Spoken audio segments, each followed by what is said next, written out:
inside, I can push through all the pain. 'Cause the time flies when you're getting by and it breaks out far of you. But I know one day we'll laugh and play, 'cause somehow we made it through. And I know that I can do it, babe, 'cause I do it all for you.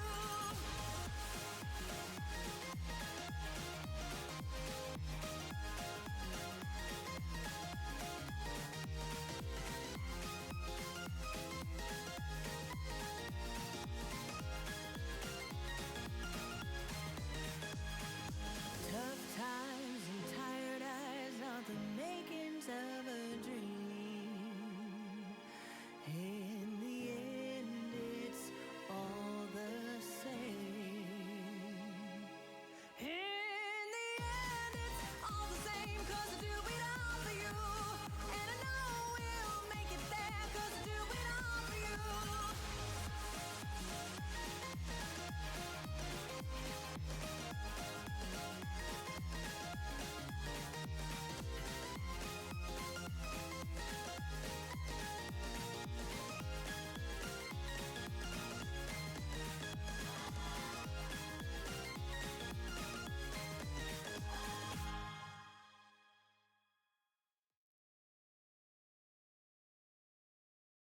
Hello. Hello. It is Thursday. Yeet. It's Thursday. Hello, Jade. Hello. Welcome in. Hope you're having a good day. All right. It's Thursday. It's Mario Party. You know what that means. It's time to get our butt kicked today.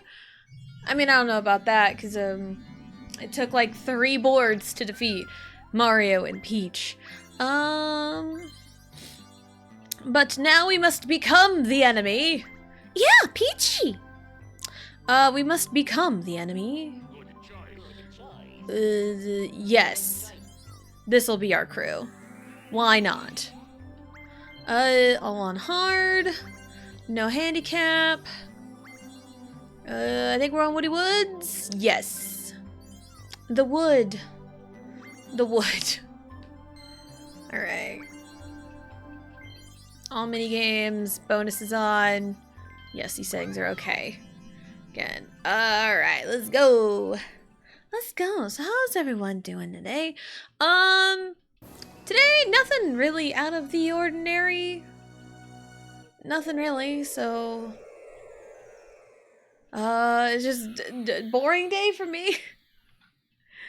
All these like normal days. Man, my day-to-day life is always so boring. Nothing really happens. Just the same old. Wish something interesting would happen every so often.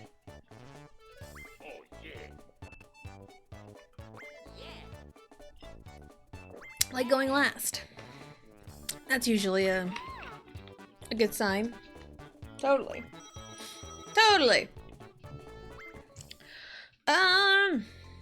But yeah, nothing ever interesting happens in my day-to-day life, so I don't know why it's like, I don't know, man. It's fine. I just spiral. It's okay. I made progress in editing the fanfiction. I have reread everything up to chapter 7. I'm like in the middle of chapter 7. I started getting really sleepy. Like I couldn't keep my eyes open because it was getting late at night. I'm like, I probably ought to stop. I'll probably like go back and like reread like the beginning of the chapter. But I'm on chapter 7 out of 12. There are 12 chapters in the fan fiction.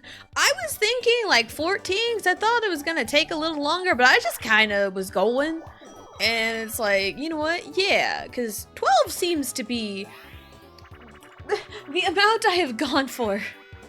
Somewhere in like the 11 to 14 chapter range is how I've been writing lately. Which again, it's not a bad thing. The number of chapters you write does not diminish the quality of the story. Because I'm sure there are a lot of books out there that have like 30 chapters of nothing burgers. And there are some books that have like 10 chapters of absolute fucking good quality. So I would personally rather read a book that has like 15 chapters that are really, really good and keep me interested in reading it than like a 50 chapter slog fest that has like no progress until chapter 20. So it's like that, at that point, it's like, no, I don't. Because, like 5 years ago, I wanted to, you know, take a crack at like making a webtoon or something. So I was like diving into like all the research and everything. And like, and that was like at a time I was like reading a whole bunch of webtoons. Now I need to remember to go back to the ones I'm like actively reading. I forget all the time. And a lot of the webtoons I'm reading are on hiatus. Oh, and then I just forget about it.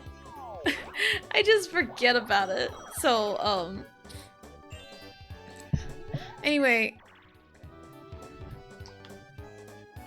being rudely interrupted by the friggin' low battery. Where we going? 1, 2, 3. Yeah, we're going this way. Don't worry, I can fix it. I can fix my low battery woes. I don't want anything. Can I untangle this, please? Thank you. Reach my extension cord. There we go.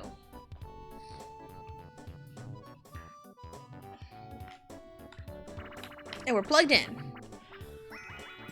Just in time for Frigid Bridges. But yeah, I, like 6 years ago, I had an interest in wanting to do my own webtoon. I had like zero idea what the fuck even happened there.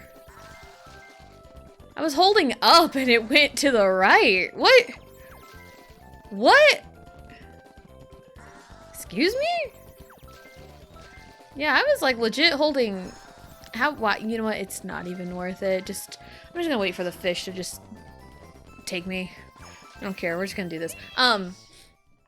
But yeah, I had an interest in wanting to do my own webtoon. And in like sometime early 2020, like first half 2020, webtoon had like a short story contest going on. And I'm like, yo, this could be, you know, a good, you know, little thing to do. And I realized very quickly that it's a lot of work to do it by yourself. It is a lot of freaking work to do it by yourself and to make it of like decent quality. So, but like a lot of your, you know, originals creators, a lot of other webtoon artists, they have a whole freaking team that they have. Even like Blue and Gihan, you know, they've outsourced for, you know, a few different things. And it's like, I was just trying to do it by myself and it just wasn't really working. Like the story I had in mind, because it was like, you know, a short story contest. And it was like minimum of 3 chapters / episodes and maximum of 5. So 3 to 5, you know, chapters of like short story. And I'm like, I can do this, you know. And turns out I couldn't. I don't even know how far into, I think I did like 2 full chapters, but then my dad died. And then my dad died. And then things were really crazy and I just kind of stopped because there was just a whole lot of things going on. So, but throughout my research on, you know, how to make a good webtoon and what to do to get started and stuff, there's lots of like different pieces of advice that I have seen that could just relate to general storytelling and like even like book writing, like novels and stuff. One of the pieces of advice that I had seen was every single chapter you put out, there needs to be some kind of story progress. Doesn't matter if it's like... I don't want to battle... Shit. Because that's gonna turn that way and then immediately go this way. But maybe that'll help me. I don't want to battle, so I'm not going to. But yeah, like, make a little bit of story progress every chapter. So that way you have chapters that aren't just a pile of nothing. You want at least a little bit of story progress or a little information on the lore or something. You need a little bit of story progress every single chapter. And I've kind of carried that into my writing. Wario, Luigi, Mario. Wario, Luigi, Mario. Yellow, yellow. Egg. Luigi over bananas.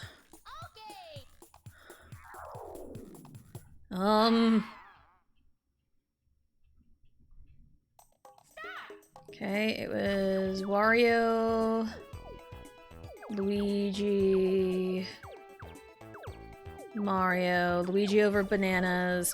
The egg was here, and the crown was in the bottom left. And by process of elimination, this was here. There we go.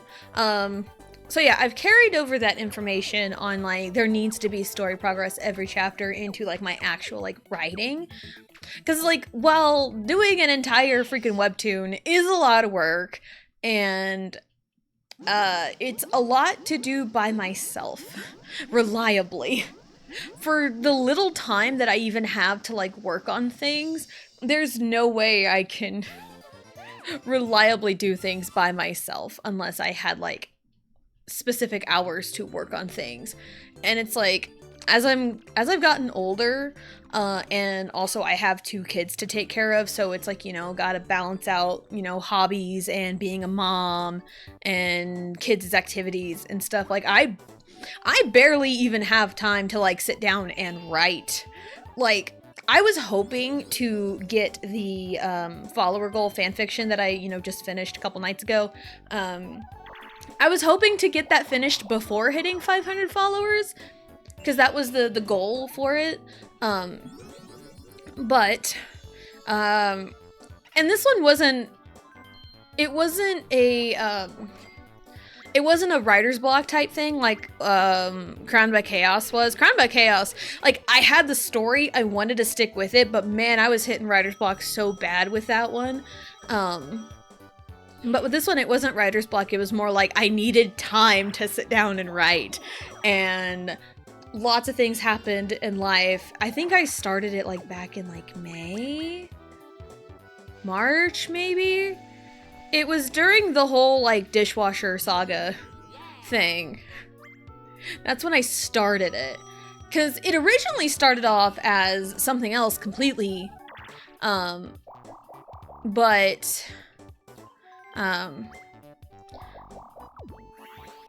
I think the place, it was kind of like a K-pop Demon Hunters takedown situation. I was writing a story coming from a place of hurt, and I just kind of like, I don't have a direction for this story. There was, like, literally no direction for it. And so I'm like, I'm just gonna leave it be. Maybe I'll come back to it. Maybe I won't. I don't know. Oh, that's either reverse mushroom or lucky lamp. I think it's lucky lamp. Yeah.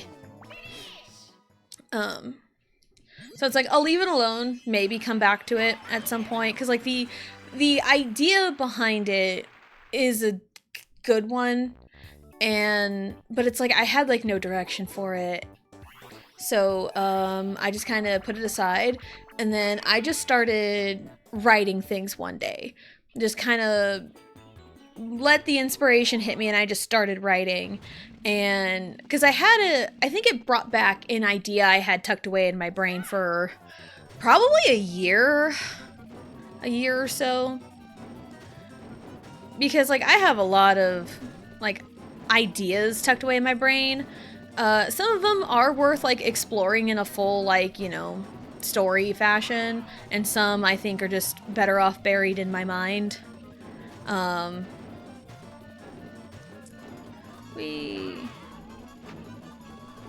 Dang it, Wario.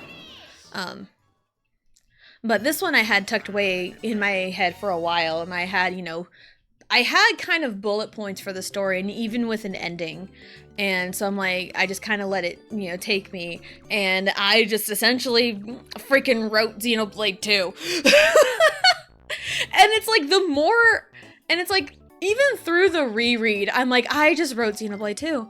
And then I know at the end, because I caught myself thinking this, I just like leaned into it. I just leaned into it.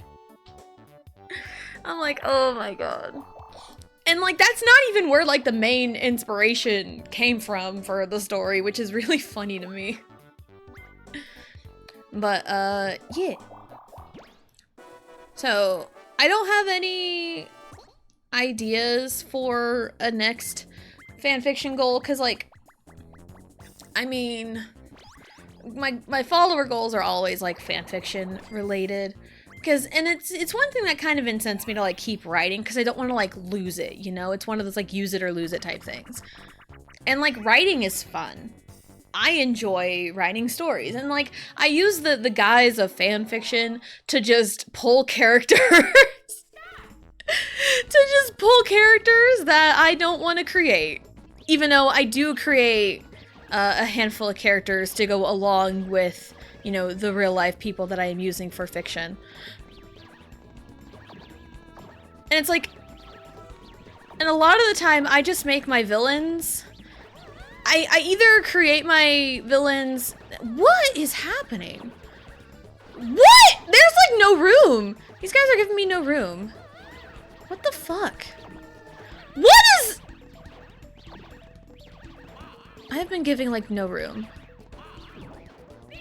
Wow, that was insane bad luck. That is insane bad luck. So that's usually my game. That's usually my game, and it was a high stakes battle too. I lost all my money, didn't I? Yeah, I did.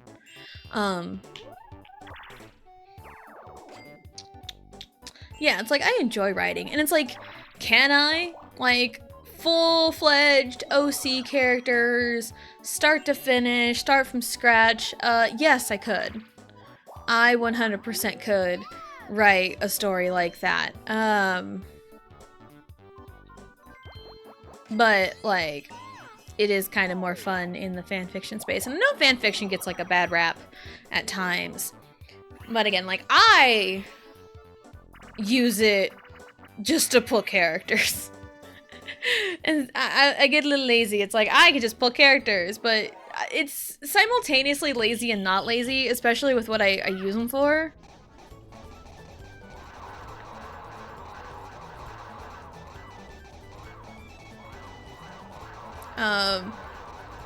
Because like with this one,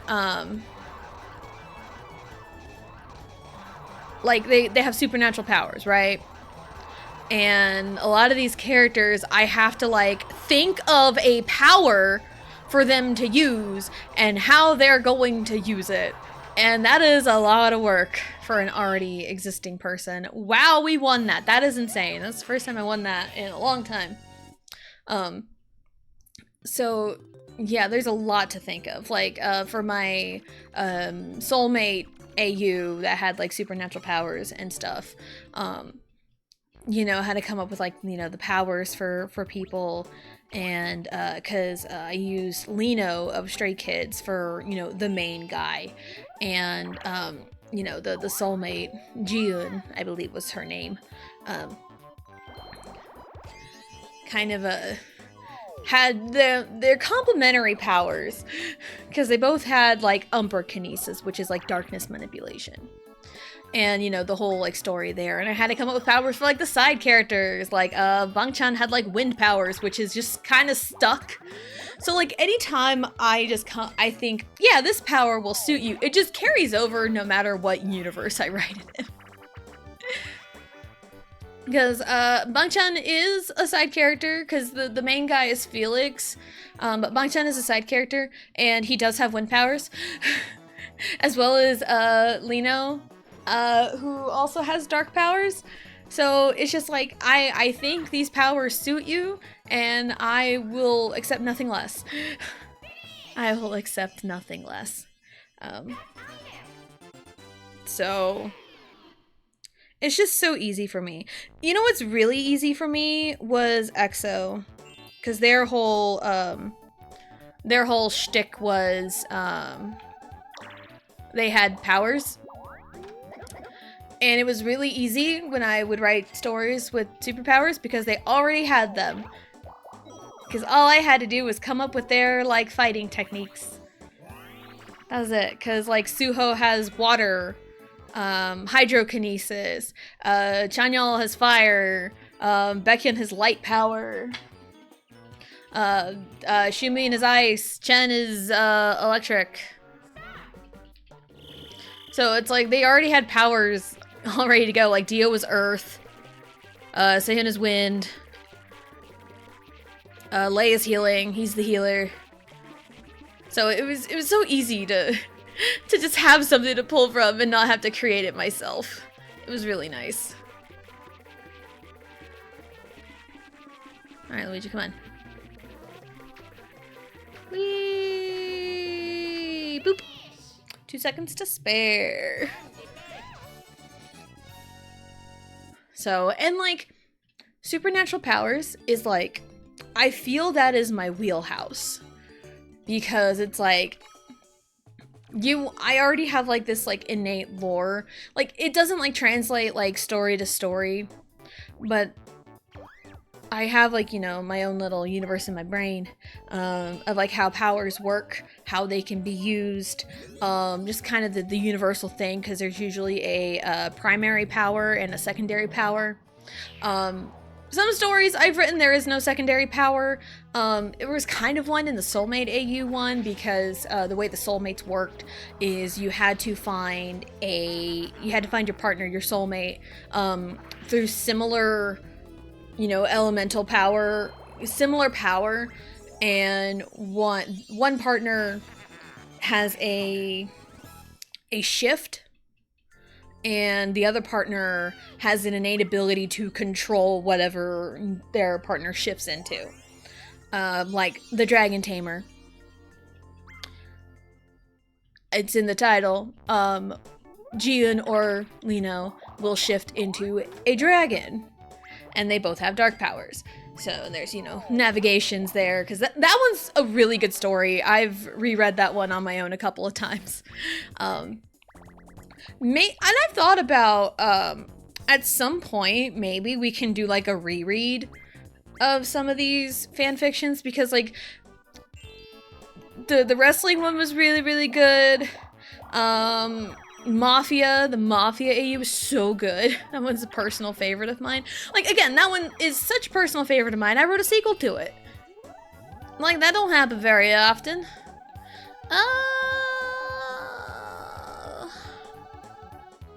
Yeah, let's go ahead and buy something. Buy it now. I'm nowhere near the star anyway. And the Dragon Tamer is another, like, close favorite of mine. So those ones are really, really good. And it's like, I do have the VODs up, because I have a playlist of all the fanfiction streams. But sometimes, like, it's been a couple of years since I have read these stories, like, on stream. And, you know, audiences can come and go. Actually, no, yeah, I won't. No. I want to save my money because I lost it all in battling.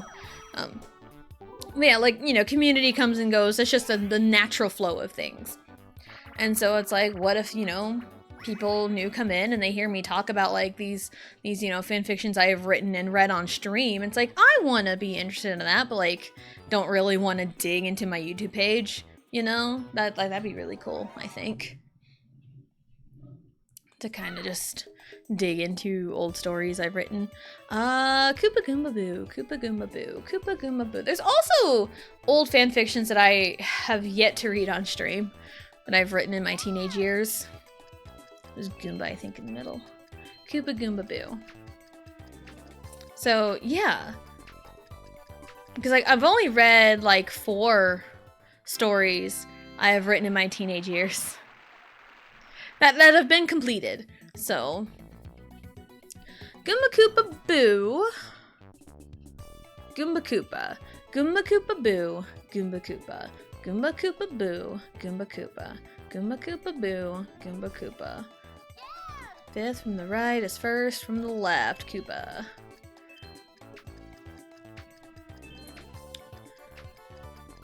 So, yeah. And I also have plenty of unfinished works, too. Boo Goomba Goomba Koopa Boo Koopa. Boo Goomba Goomba Koopa Boo Koopa. Boo Goomba Goomba Koopa Boo Koopa. Boo Goomba Goomba Koopa Boo Koopa. Boo Goomba Goomba Koopa Boo Koopa. 2nd from the left, Boo.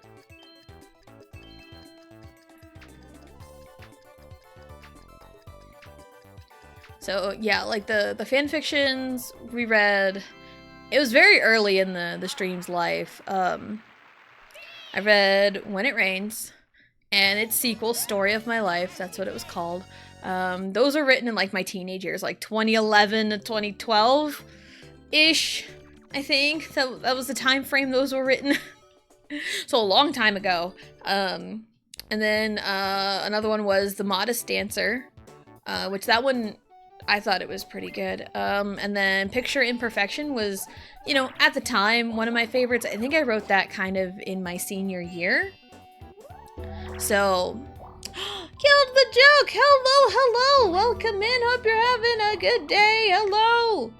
Raiders! Let me, grab you a shout out. I don't have... Shout? I had a conniption on how to spell shout out. My brain just like short circuited, like, how do I spell this word? How do I do this? But hello, Kelly, hello, Joke, hello, hello, welcome in, hope you're having a good day. And hello, Raiders. My name is Tessa Jane, I am a variety streamer, and today is Mario Party 3.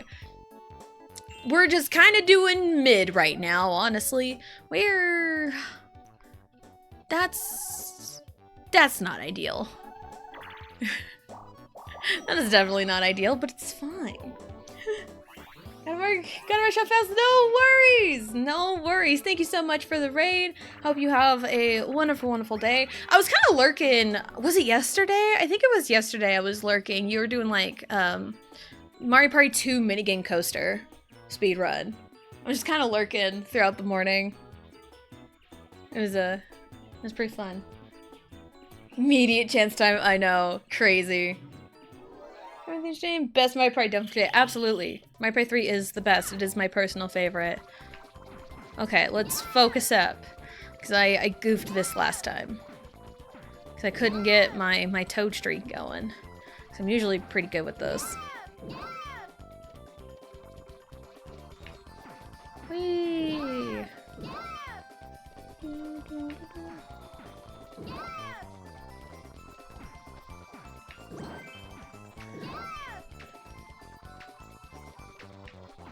I think you can get more than 21 points if 2 humans worked really efficiently.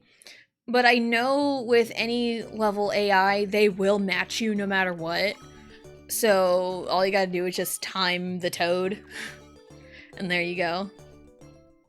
So, yeah, I was just talking about, fanfictions I have written. And it's like, yeah, fanfictions get a bad rap, but it's like, with most of my stories, you can just replace it's K-pop fanfiction. You can just replace the K-pop idols' names with, like, just kind of made-up OC character names. And then it wouldn't change anything about the story. It would not change anything, because that's most of my work. So fellow Peach enjoyer, yeah! I do like Peach. Daisy is my favorite though, but yeah, Peachy. I guess I have a little bit of, love for Peach if I can talk like her. Yeah, Peachy. That's like the one voice I can do very well on a whim that doesn't destroy my throat. Crazy party trick. Yeah, crazy. It's so funny because I can make Peach say, yeah, I'm gonna make Bowser my bitch. It's so funny. I'm going to value movement. Oh, I say as I go for money. Cause I instinctively moved somewhere, and if you don't move, he'll give you a forward fruit no matter what. And I fucked it. Thank you for the follow! Thank you. Always appreciated. But yeah, I talk about like my fanfictions and stuff, because a while back we hit a follower goal recently, and I hadn't been able to like 100% fulfill it yet because it was like, hey, we're gonna read this fanfiction that I'm currently working on, and I was hoping to be done with it around that time. Didn't quite happen because I recently finished it, but it was like, yeah, as soon as I finish it, as soon as I go through a pass and edit it, we'll read it on stream. And I don't have a date for that yet because I am still editing it, but it's not super long. It's 12 chapters. So, but yeah, once we get it edited and I find a day to do it, it's like 9 times out of 10, those fanfiction reading streams are on Wednesdays. But I don't know how the schedule is looking because I've got 2 kiddos in school. It might end up on a Friday. I don't know that yet. Do you write in general? Is it mostly fanfic stuff? It's like mostly fanfic stuff, but it's like if you change out, you know, like the celebrity names to like real names, you really couldn't tell a difference. When did they? Yeah, I need an item. So, yeah, because a lot of the time I don't go into like a celebrity universe as, you know, some people would. I don't write smut. I'm just gonna tell you that now. I don't write smut. It's one of those, like, I'm an adult, you know, I can read whatever I want. Like, I will read it, but I won't write it. Like, I get flustered writing just generic kiss scenes. Like, what makes you think I am going to, like, write smut? Like, no. But yeah, and I mostly just, like, write as a hobby. I don't really, like, work to, like, get stuff, you know, published or anything. But I do have a friend that just finished her first novel and pre-orders for it. So, but yeah, that's so awesome. And it's like her working on, you know, her novel and stuff kind of, you know, inspires me to keep going with my work. So right, that would be hella awkward. I mean, people do it, you know, and it's like, more power to you, you know, because sometimes it's good, sometimes it's like, okay, this is just pure filth. Well, I didn't know the camera tilted with you. This is an awkward one. What are we doing here? Oh, wow. Can I stay on? No. Wow, what is this hole placement? This is brutal.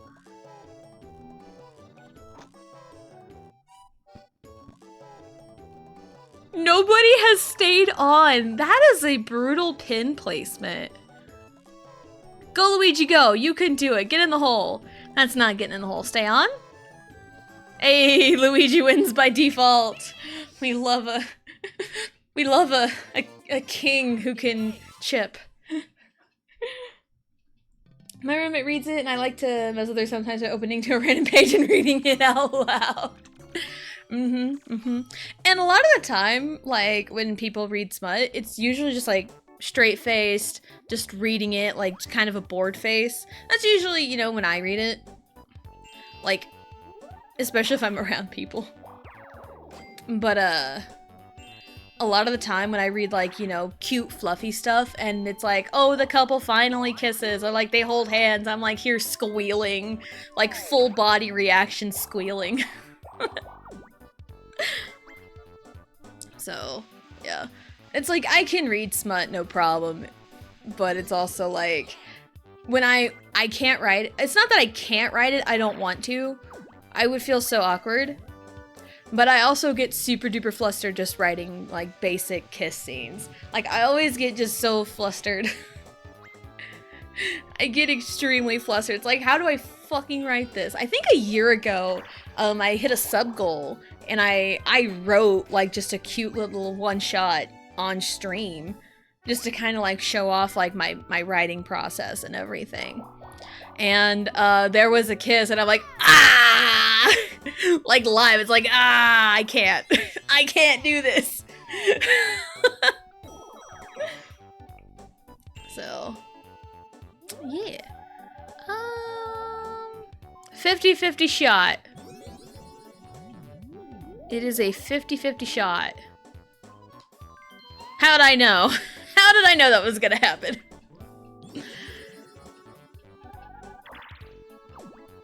Sup? I'll just take the money loss. I'm gonna stay up here. This boo is on this path. 50%! Yep. Yep.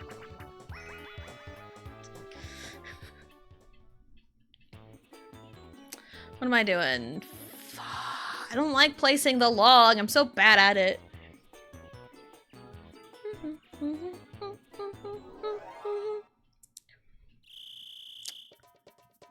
Alright. I'm so bad because it takes me so long to press the button because my reaction time is not great. If I was swinging the axe, I have way more time to look at what button I need to press. And then I panic and I hit wrong buttons. Maybe I'll have a better time if I'm holding an N64 controller, but I'm on the Switch and I have a Pro controller. Because I don't remember ever struggling this much. They beat us by 1! If we were swinging the axe, we'd absolutely destroy them. The game has to nerf me somehow. The game has to nerf me somehow.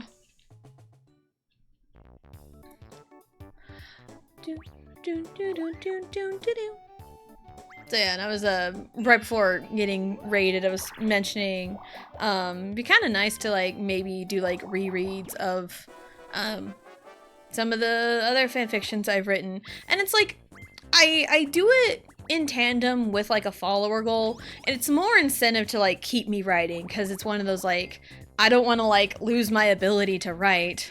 Because I wrote a lot when I was a teenager, and you can definitely tell a teenager wrote it. You could definitely tell. But you know, as I've gotten older, I've gotten a little bit better at writing, and I really like some of the stuff I have written recently. Okay, time to lock in.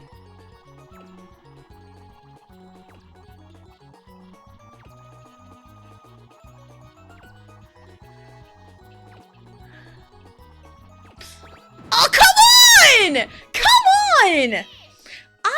There may be a slight input delay. I don't know. Because I pressed the button and Luigi went and then I went. It's like, that's weird. I mean, it was not a very high stakes battle anyway, but still. But still. Dun, dun, dun, dun, dun. They're not even like normal, they just go crazy with the logs for some reason. Yeah, this Luigi is a menace. Sometimes he is. Yeah, it's really funny that I am playing as Peach, because I've been working through each of the My Prey 3 boards last week. What am I doing? He still has a lamp. He didn't use the lamp. He could have used the... Nope, nope, nope, nope, nope, that button. Let's still... Oh, he's right. Oh, that's why he didn't use it.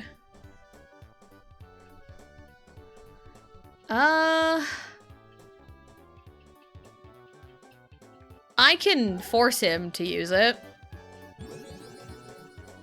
Instead of him getting 2 stars later down the line, he'll just get 1. I earned this in the minigame. Why not use it? But yeah, the last week, I've had Mario and Peach as the computers on the board, and they were just ruthless. They were ruthless against me. And I was losing, so I made it my mission to try and take them down. And I didn't do it until Tuesday. I didn't do it until Tuesday on Spiny Desert. But yeah, Mario and Peach together are ruthless, and DK is banned in Mario Party 3 because for whatever reason, his AI is just so freaking cracked for no reason. And it irritates me and pisses me off when I don't have any fun. So, yeah, DK is banned in Mario Party 3 and in 2 as well. So, but he's like an idiot everywhere else.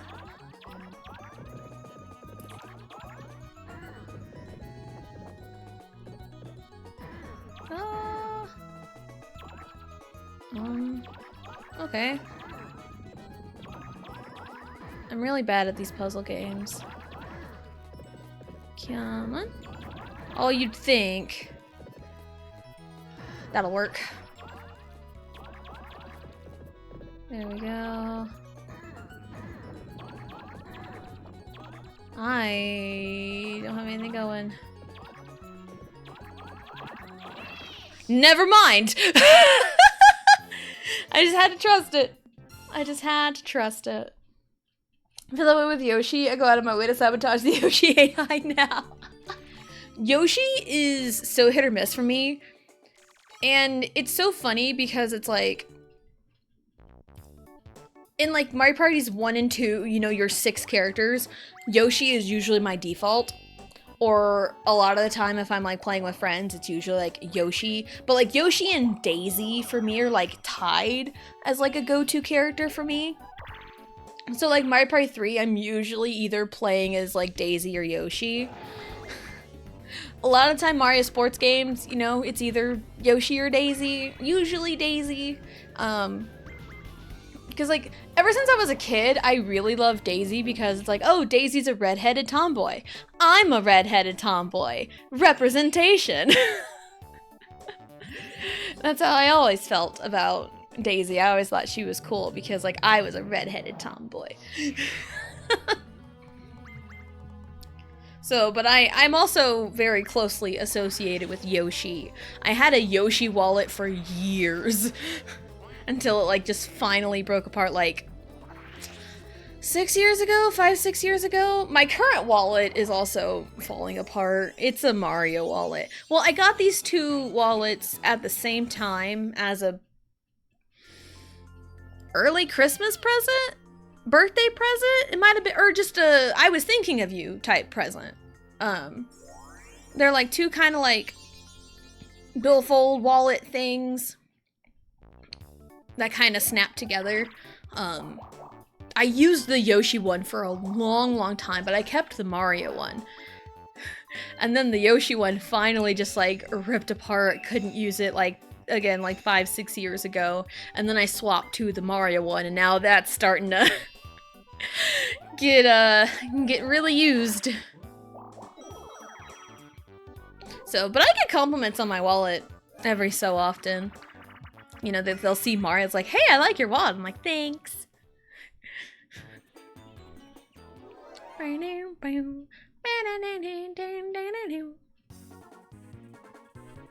let's go. I didn't realize the edge of these things are red. I never noticed. It looks like a match. Whee!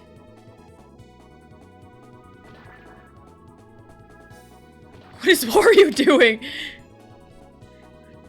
He was like freaking out. freaking out on me. Usual is amazing. I'm a tried and true Boo fan, so I've been finally getting spoiled by newer Mario parties. Yeah, my husband is a DK guy. DK is usually his go-to, but in the Mario parties where DK is not available, he will play as Boo. So, like, whenever Mario Party 7 is probably the Mario Party we have both played, you know, together the most, because he had 7 when he was younger. I also had 7, and that's the one we were both knowledgeable and experienced on, is 7. And it's more of an even match, because I played a lot of Mario Party growing up. Like, I grew up on 1 and 3.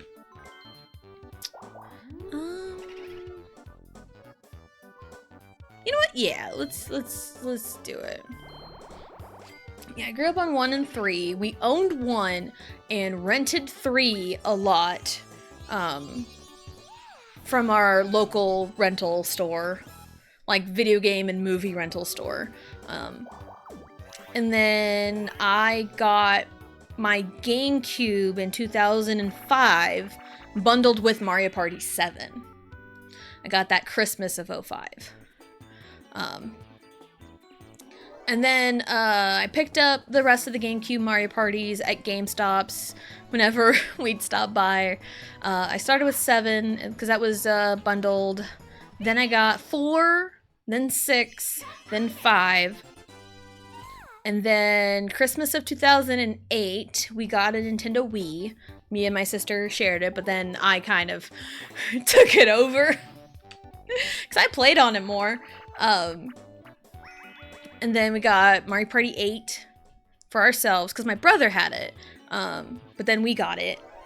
And then I got Mario Party 9 the year it came out for my birthday, because I think it, like, came out in March. Whatever year it was, 2012, 13? I can't remember exactly when it came. Luigi! He's just being really aggressive. Blackpink. Funny, because I don't even like Blackpink. Yeah, I got Mario Party 9. I think it came out in March, whatever year it was, and then later on my birthday, like a few months later for my birthday, I got it as a present. But then, Christmas 2011, in my Christmas stocking, at the very, very bottom were 3 N64 games that I did not own. We rented a lot in childhood, but we didn't own it yet. It was Mario Party 2, Mario Party 3, and Diddy Kong Racing. Those were 3 N64 games that I had gotten in my Christmas stocking that year. Because, like, Christmas 2011 was a really, really good Christmas. Got lots of cool presents that year. So yeah, and then I just kind of picked up, like, Mario Party DS at some point. Oh, I probably should have. It's fine.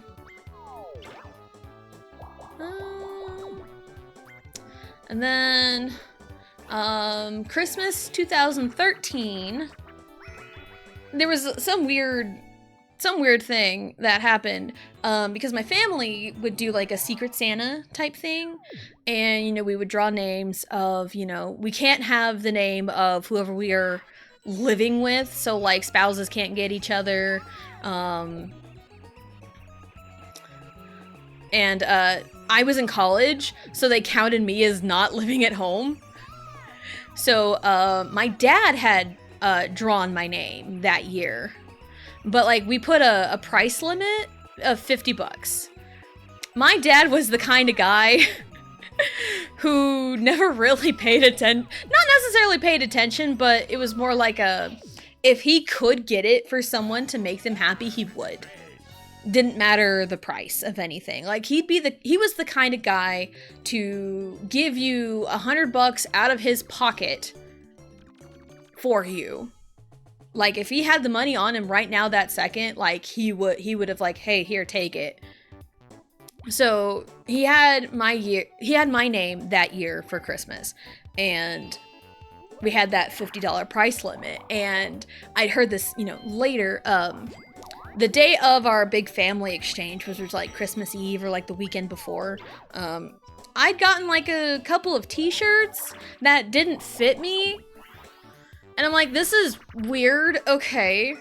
But then on Christmas, my actual gift was a Nintendo 3DS with Mario Party Island Tour. And then later I found out the 3DS and Mario Party was what my dad got me for my gift exchange, but it was way more than $50, and my mom made him swap presents.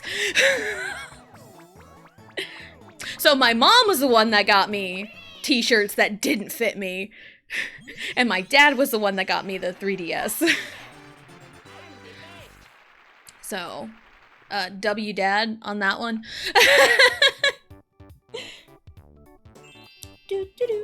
Alright, let's go for chat. Phantom Mario 3, right? Yeah, same image I got 2, but 1 and 3 were my childhood.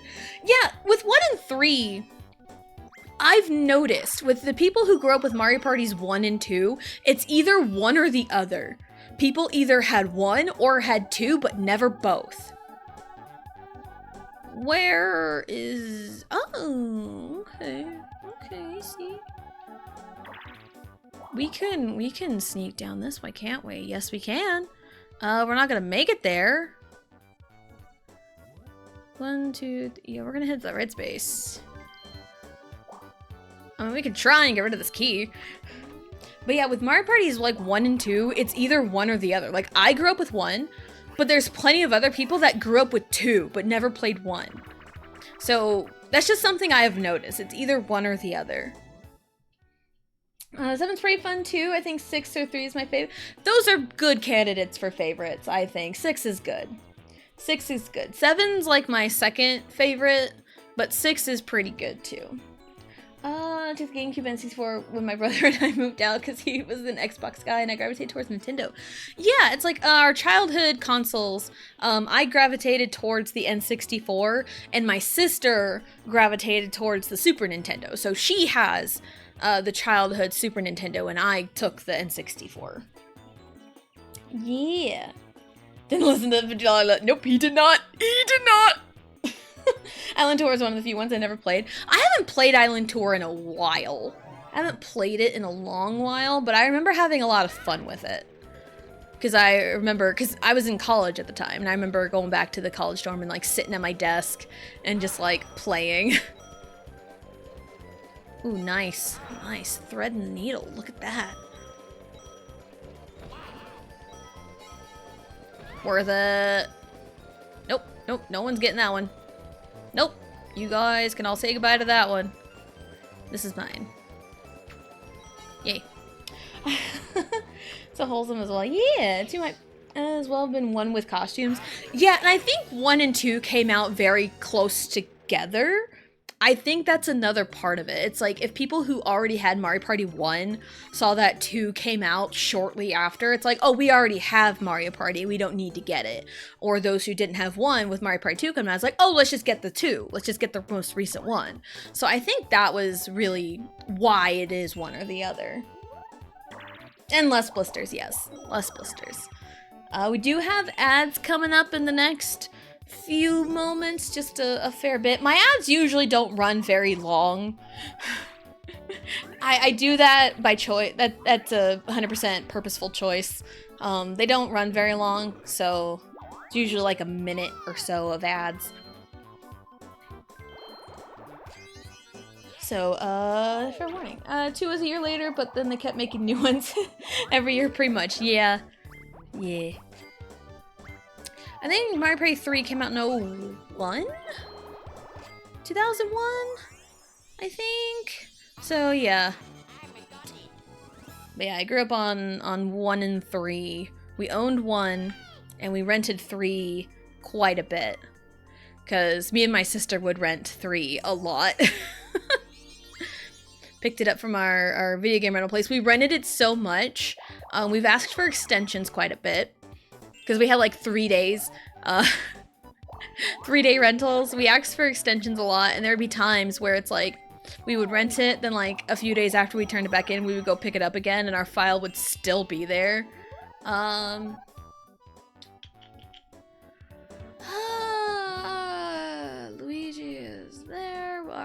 is there? I need to just use this poison mushroom. I ain't gonna need it for anything else. I'll just hit Wario with it, I guess. I don't know. I just need to get it used. 1 to 3, 1 to 3. Item shop, though. Let's go to the item shop. What do we got? Hello. Ooh, that'll be helpful. I like having boo repellent. Pow. But there was like plenty of other games me and my sister rented too. Mario Party 3 was one of them, like the Mario sports games like Mario Tennis, Mario Golf, Smash Bros we rented quite a bit too. Diddy Kong Racing, Mario Kart. We like we hit all the bullet points on the N64. Whee!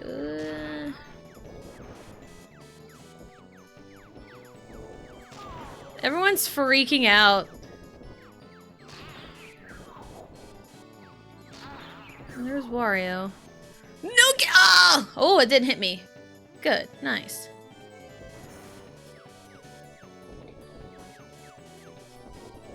Oh, come on. Ow, no, I got hit! Where are you? Where are you?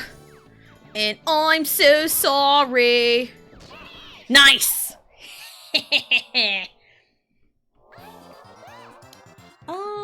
It's actually gotta enter lurk mode anyhow for the drive home. No worries. Mario Power Tennis, almost 100% of the game, never owned it. Yeah.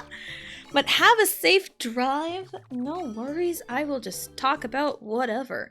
But yeah, we rented like, you know, Mario Party 3, we rented a lot. Pokemon Stadium and Pokemon Stadium 2, we rented quite a bit. Mario Tennis, Mario Golf, Super Smash Bros, Diddy Kong Racing, Mario Kart 64. We rented those quite a bit. And I remember when GameStop used to sell N64 games, because that was where we picked up our copy of Mario Kart 64.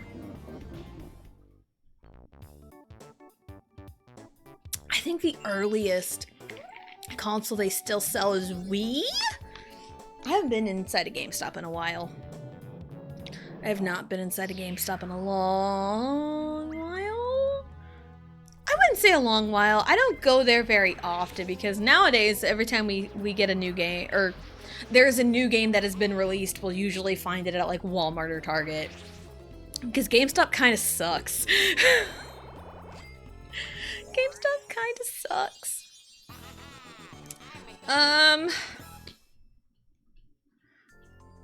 But yeah, and then we picked up a copy of Mario Kart 64 at a GameStop. Then I got Mario Party 2 and 3 and Diddy Kong Racing for Christmas.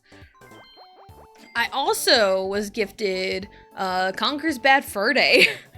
I want to say it was either that year, 2011, or it was the next year. I don't quite remember exactly when I got it, because I think my sister got it for me for Christmas. I've never beaten it. But Conker's Bad Fur Day is one of those very wacky and weird games. Very adult, though. It's rated M for mature anyway.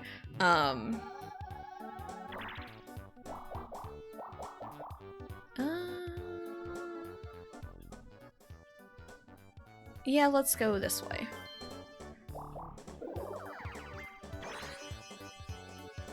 Okay. Alright. I see how you are. Game's trying to get me to go gambling. I'm very bad at gambling. I'm very bad at gambling. But yeah, Conker's Bad Fur Day is just one of those games where a lot of people like say they really, really love it, but they only really talk about the Great Mighty Pooh, which is a fantastic boss. The song is so goated and iconic. But like, that's all people talk about. They don't talk about the rest of the game, and like, the Great Mighty Pooh, depending on how you played the game, could either be your first boss or your second boss. It's very early in the game. And it's like the whole thing is very, like, quirky. and chock full of movie references. I think I've never finished it, but the furthest I have gone is the Unca Bunga section. And the last thing I remember doing is, there's like after you're done with that section, I think there's like a fight with a bro that you gotta like get a little T-Rex to bite his butt. After that, there's like a surfing section, like a rocket surfing section that you gotta like destroy the guys or something and get the money and get out of there.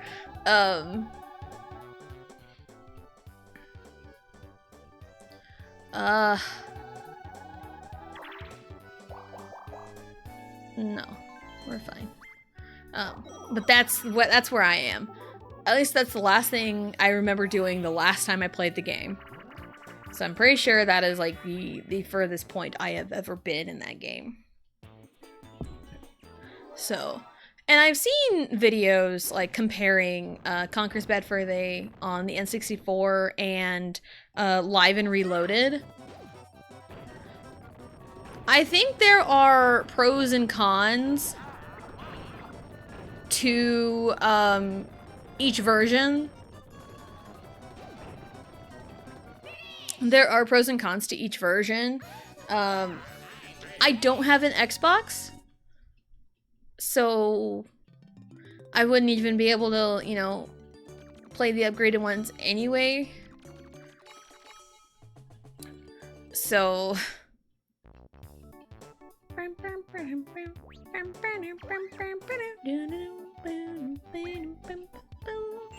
played on my N64 in a while.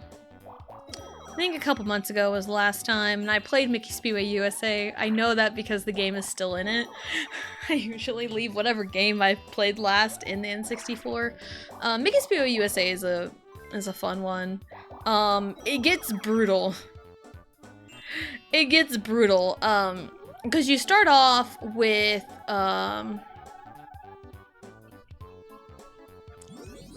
I am going to use this on Luigi because he has the least amount of money, and more often than not it's just doubled, so if he doubles his money then it doesn't hurt me. Does not hurt me. He's also in first place. When did he get 3 stars? When did that happen? When did this happen? I blinked and he has 3 stars. But yeah, you start off with like the 3 like cups, Grand Prix, then you get the 4th one after getting gold or platinum in, you know, the first 3 cups, and then you do the 4th one, and then you unlock the 5th and final one. Oh my god, that's brutal. By finding car parts throughout each cup, and you get all the parts, and then you unlock Frantic Finale, and Frantic Finale fucking sucks. And it's like they never like playtested any of this bullshit, because you have because Mickey Speedway USA, all your racetracks are locations in the US, because it is Mickey Speedway USA. Ooh, I can buy a lamp.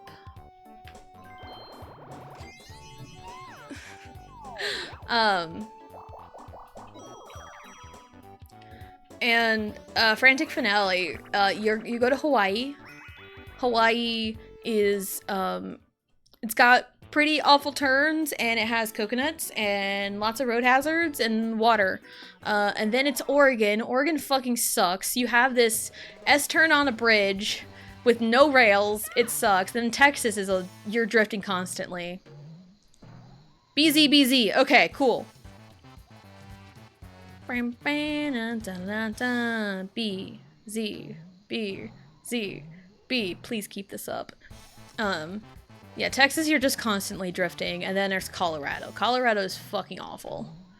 BZ, BZ, BZ. Hey, Luigi. Dun dun dun dun dun dun dun dun. B, Z, B, Z, B, Z, B. Oh, Waluigi. Waluigi. B, Z, B, Z, B, Z, A, B, A, Z, B, Z, A, Z. B, Z, B, Z, B, Z, A, Z, Z. We've already fucked up the pattern. My usual strategy is just repeat the last button. Z, B, Z, B, Z, A, Z. Luigi. I know the pattern got messed up. I'm so sorry. B, Z, B, Z, B, Z, A, Z, A, Z, Z, A, Z, Z. That was my own fault. B, Z, B, Z, B, Z, A, Z, Z, B, A. Okay, Z, Z, B, A. Bam, ba, da, da, da, da, da, B, Z, B, Z, B, Z, A, Z, Z, B, A. Attitude adjustment. John Cena. Brr, brr, brr. B, Z, B, Z, B, Z. I often wish this minigame would come up during the ad break, because this is a perfect ad break minigame. No one wants to see this. B, Z, B, Z, B, Z, A, Z, Z, B, A, Z. Dun, dun, dun, dun, dun, dun, B, Z, B, Z, B, Z, A, Z, Z, B, A, Z, Z. I panicked. Could not remember what it was. B, Z, B, Z, B, Z, A, Z, Z. And also, this minigame sucks because if you make it to the end and there's more than one person, then it's a tie. It's one of those nobody wins type situations, so that's why it sucks. Like, if it was one of those where multiple people could win if they just make it to the end, then it'd be a little better than it already is.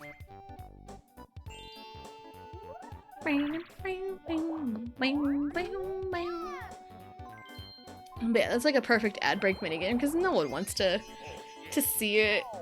And yes, I am a very talk out loud, think out loud person. That's why streaming is so fun for me, because like people actually get to hear me, you know, here's my thought process.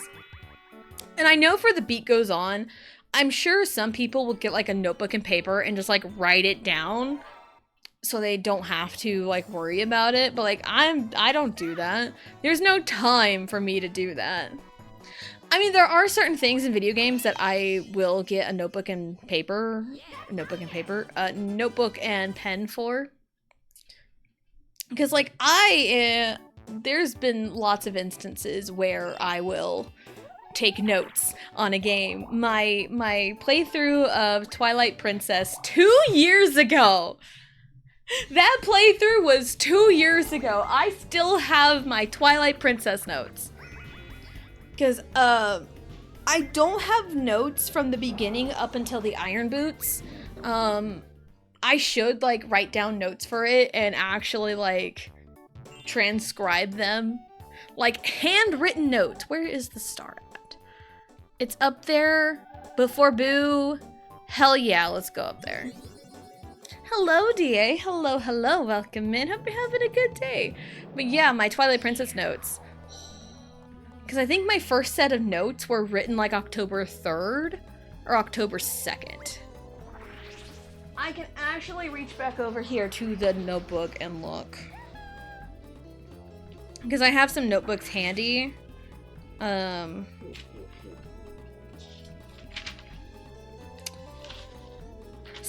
October 2nd were the first set of Twilight Princess notes. And I dated these the day I took them. Because I think I would take notes after stream. And I would write down notes for a specific section, and that's how far I would get in the stream. So, what's today? The 9th? Is there any note? There are notes from the 9th.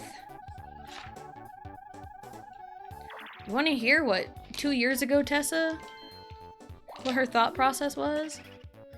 And writing down notes? Sorry, Luigi. Let's see. My thought process. Ooh, fish! Because, let's see, the bottom section. Get warp. Get warp, help Isa with river. Boat tip equals jank. Get bomb bag too. Help Zora plus bomb bag. River game, giant bomb bag, good luck. And then fish, and then hot piece and bottle, and the locations of those. And then more on the 9th. Oh man, great notes here. Great notes. Can it be like Marigo Chomp so I don't have to press a button? It's not even on there. Storm chases. Okay, yeah. Castletown. Donate. Bugs. Telma's Bar. Escort mission. Good luck. You'll need it. Graveyard Zora Queen. You are fish. Underwater bombs. Goron bomb bag. 3rd bomb bag. Lake bed. Woot. Those are my notes from 2 years ago today. That Twilight Princess playthrough was so fun. It's so fun because of the notes I took. See, taking notes can be fun. And I think it's like an actual psychology thing. That you are more apt to remember things you have written down physically, like pencil, paper. You are more likely to remember those. Because my senior year was when school introduced laptops for the students. And we had MacBook Airs. I have not been doing very well in this minigame for a good while. We had MacBook Airs for my senior year. And that was like, hey, yeah, you can take notes on like a Google Doc if you want to. And there were, there was like one class where I took notes, but like I color coded everything. And I made sure it was like something that I can, you know, make flow pretty well. But yeah, like an actual like psychology thing, you are more apt to remember things you have written down by hand. And like nowadays, I am all about that pencil and paper. Or not necessarily pencil and paper, just pen and paper. Because like a pen is more more convenient for me.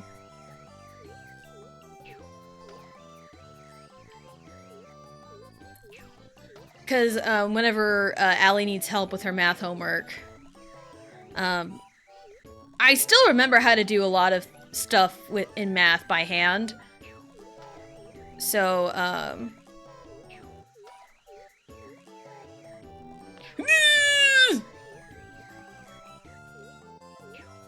there we go.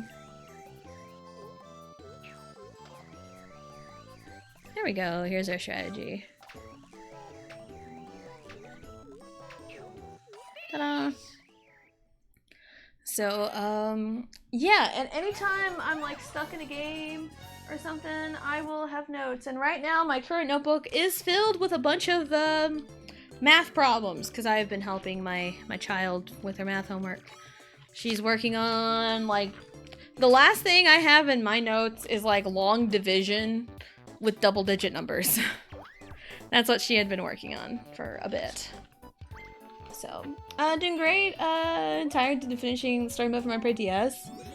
Asmara didn't go to bed till 6 a.m. Dang, I didn't go to bed till like 12:30, and I was really tired. But man, if this was like 15 years ago, that would be so easy for me to do. If this was like 15 years ago, but nope, it's not 15 years ago. I am a mother of 2 children who love to wake up at 6 a.m. So, but yeah. I also have, you know, this notebook has my Banjo-Kazooie notes because I wrote down all the grunty stuff. Like, you know, Saggy Maggie's, Fat Hag Monthly. Dirty Birdie. you know. And then I wrote down some stuff for Tui if I needed it. And I wrote down the stuff for the baby T-Rex and its roar. And then notes for Xenoblade X to get one of the party members because it's very convoluted. And all the side quests needed. And then I have doodles. Because sometimes I will grab my notebook and doodle if I don't want to, like, actually do a drawing. It's like a, you know, ballpoint pen doodle. And I have doodled the, my characters in my fanfiction. So, yeah. I have drawn Felix from Stray Kids. A random Punnett square, because I was explaining genetics to my child. And then it's a whole bunch of math stuff with some doodles in stuff. So I've doodled Kirby, Angry Pikachu, Kerbessa, more Kirby. So yeah, I'm an avid note doodler, I guess, if that makes any sense. If that makes any lick of sense. Oh, how did I end up there? Where am I? Who am I? I don't need this. I don't need this in my life right now. Hello, Johnny. Hello, hello. Welcome in. Hope you're having a good day. How's pasta? I mean, the pasta itself is fine, but man, my leg is screaming at me right now. Because probably in a few minutes, I don't have to take a break right at 2. Nothing is stopping me from taking a break right at 2. Because man, my right leg and my right hip is not very happy with me at the moment.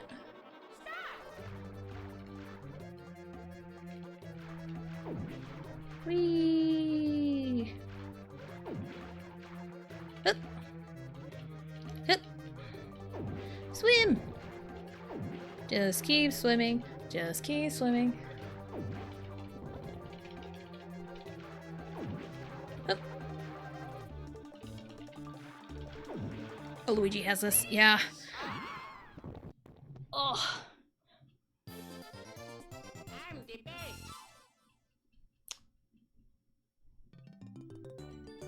You know, I'm not sure how to feel about that. My honest feelings, I'm not sure how to feel about that.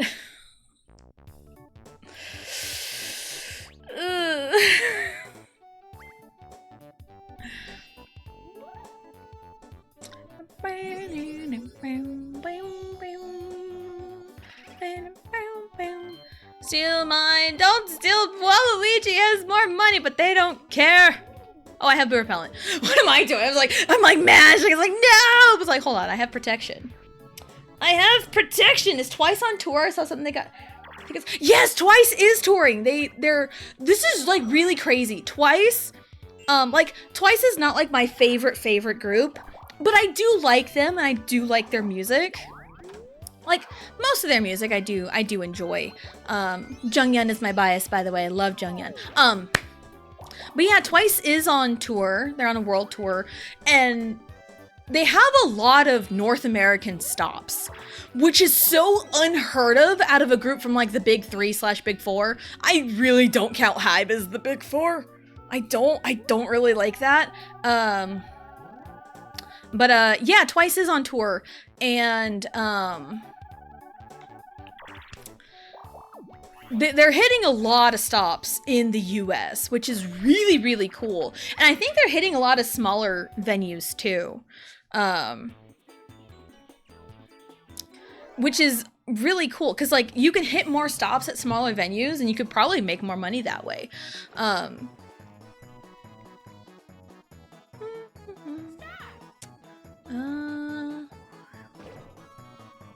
Nice.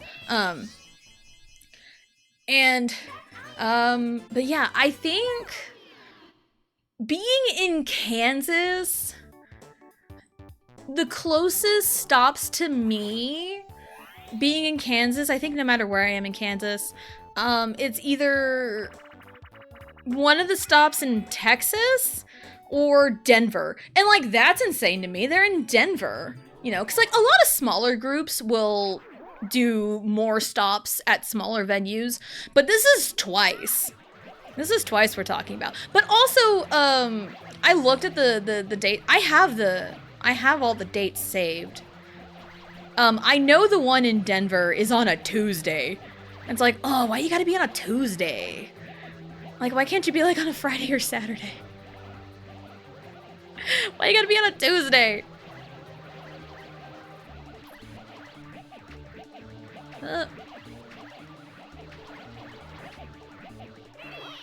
We tied.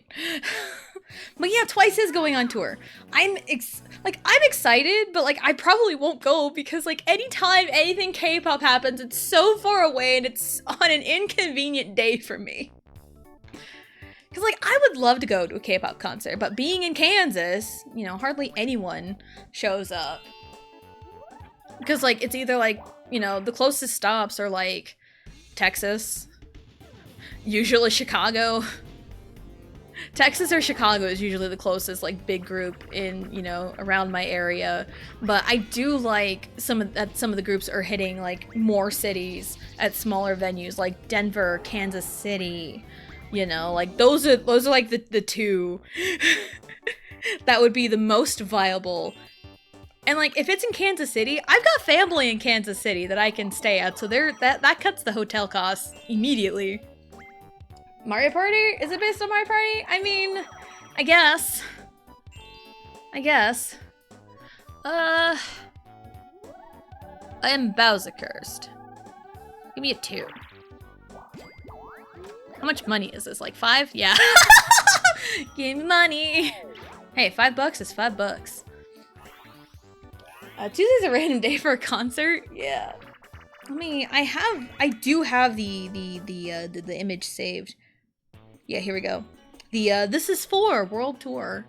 Yeah, let's see. Yeah, they are in Denver, Colorado on April 14th, which is a Tuesday. Austin, Texas on the 17th. Any other?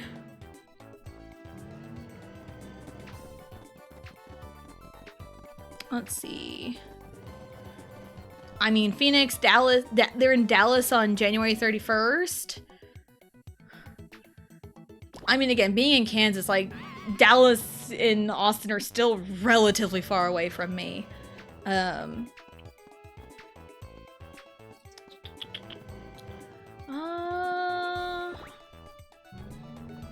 They're in Chicago, April 6th. Yeah, they're in Denver, blah, blah, blah. Denver on April 14th. And then Austin, Texas, April 17th. And then they go cross the pond for their Europe stops. But yeah, I still think it's really... No Wichita? Denver, I know, no Wichita? Crazy. Like, if any K-pop ever comes to Kansas, it would 100% be Wichita or KCK. And it would have to be some very small group. But still, it would be really good. It would be really cool. Because I know, I'm gonna tell you this. There was, a couple years ago, we took a vacation to Denver. And the day we were leaving Denver, it was either the day we were leaving or the day before, but Dreamcatcher was in Denver, like, the same time we were, but I didn't know at the time. It was so last minute, and it's like, man, if we, like, actually planned it out, we probably could have gone to see Dreamcatcher. That would have been so cool. But yeah, we were in the same city as Dreamcatcher once upon a time. It was like 2017. My dad was in Las Vegas the same time BTS were. So that's never met them at all, but you know, it's an insane flex. Hey, we were in the same city as this K-pop group. Because 2017, I think that was the first year that BTS was at the BBMAs, the Billboard Music Awards. And they were, you know, in Vegas, and my dad was in Vegas at the same time for a pool tournament, I think. Because about every year around that time, there was like these big pool tournaments in Vegas, and they would, you know, pool to go, and, you know, they would go to Vegas for like a week. It was always like late May. So, but yeah, my dad was in Vegas the same time as BTS. And me and my husband and both kids were in Denver the same time Dreamcatcher was once upon a time. It was like 2 years ago, but still. No Dodge? Dodge is relatively small. Like there are a lot of comedians that would stop by Dodge. Like, Jeff Dunham has done a few shows in Dodge. Like, you know, I've gone to those before. Wichita, we've seen like Jeff Dunham, Gabriel Iglesias in Wichita, which we've also been to.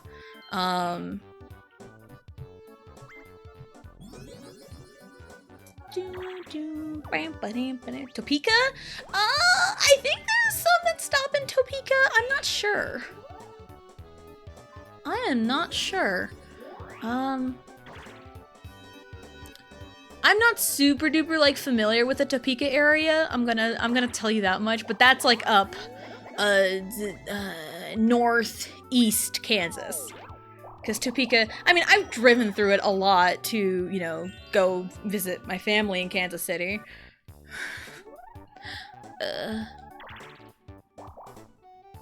But like, I'm not super duper familiar. Because again, I'm from small town Kansas. Like, I can't really tell you where small town I am or how small town I am. 1, 2, 3, 4, 5, 6, 7. Okay, yeah, we're good. Costume change. Bam! We got the pigtails. We went from yeet to pigtails. Hello, Sylvia. Hello, hello. Welcome in. Hope you're having a good day. I would like to buy another one of these.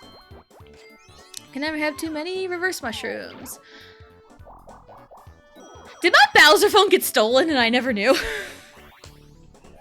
Because I swore I had a Bowser phone. I think Luigi stole it out from under my nose. Hello, Del Dora. Hello, hello. Welcome in. Hope you're having a good day. Live from Mount Sunflower. Yes, my favorite. You ever have a moment when you're scrolling on TikTok? If you have TikTok, you're scrolling on TikTok and you see stuff that is very local to you, and it's like, oh my god. And it's really trippy for me sometimes because, again, small town Kansas, you wouldn't think, you know, anybody would be a little privy to posting on TikTok, but yeah, there's been a couple times where I've seen posts related to the town I live in, or even just around the area I live in with towns I am familiar with. So it gets, like, I'm not gonna say specifics. That would, like, dox me. But, but yeah, like, sometimes my free page gets a little too for you. Like, it's really cool to, like, see some of the things because, one of it is this guy who had, like, just recently moved in the area and is, like, seeing, like, all, like, the cool stuff around here, like, the cool historic stuff. And it is really neat to, like, see some of the historic stuff around the area. Because you wouldn't think small town Kansas, or even just Kansas in general, would have, like... Go away. Yeah, you wouldn't think, you know, Kansas would have anything interesting, but, like, there are interesting things in Kansas. You just kind of, you have to look for it. But Kansas is cool. Ow, my leg. I went to Redacted to see Blue, and one day later I was getting local Redacted TikToks. That is fantastic. It knows. And it's like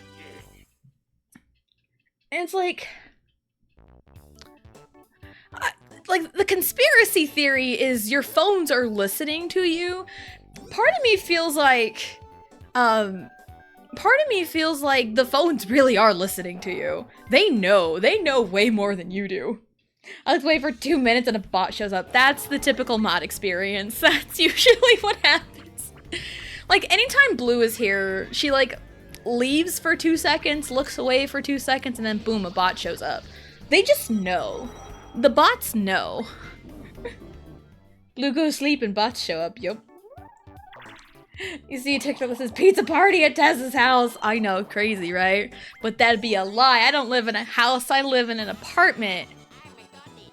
But also, really, our apartments are set up in a way where it feels more like a house. It feels more like a small house than an apartment. Because we're relatively independent from one another. Each of our, you know, we each have our own mailbox with our own address number. It's not like a, oh, 1100 A, B, C, and D. No, it's like 1100, 1102, 1104. I'm just rattling off numbers that's not my actual address. But yeah, we don't have like an A, B, C, or D. We just have our own numbers on our door. And we have our own room for washer and dryer hookups. We have our own washer and dryer. So like our apartments really do feel like a house.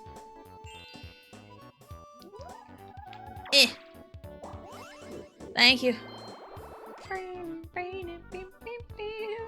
You see a TikTok that says cheap viewers at Tessa's house. Cheap viewers?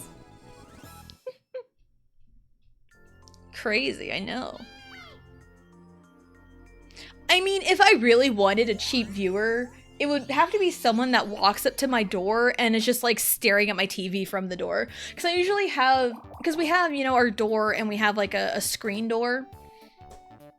Where did the star go? All the way over there. I think I can metagame this in a way. But yeah, we have like a door and a screen door, and I usually leave like the door open to like let in more light. I know it's like, oh, we're just letting the heat in. But it's like, I like the light. I like the light it provides. And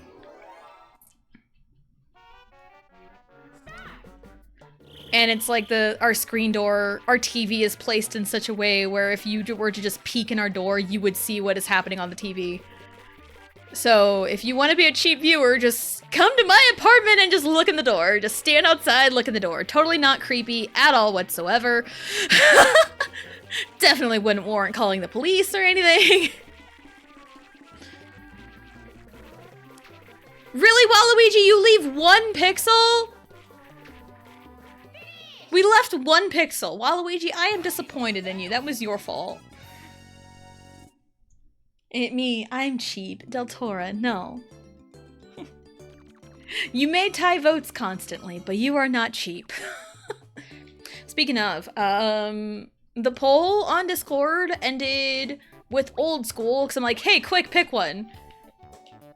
And Old School won. So there's a lot of people that are Old School.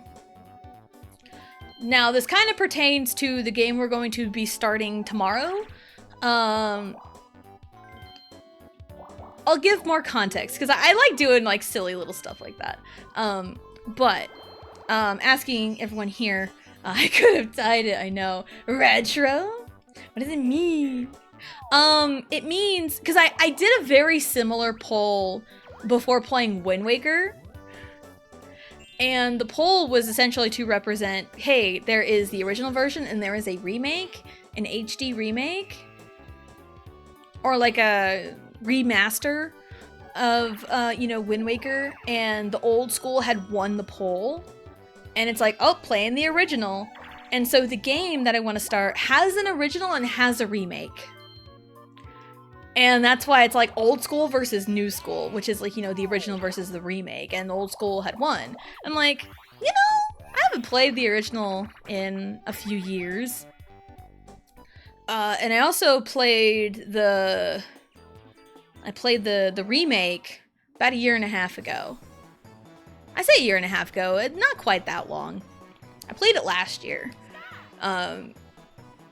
And it's like either or version of it would be totally fine with me. It's my favorite game, so I'm going to enjoy it no matter what.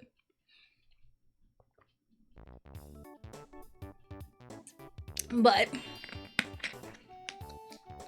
I mean, if I tell you what game it is, like, it'll definitely like, give it away. But like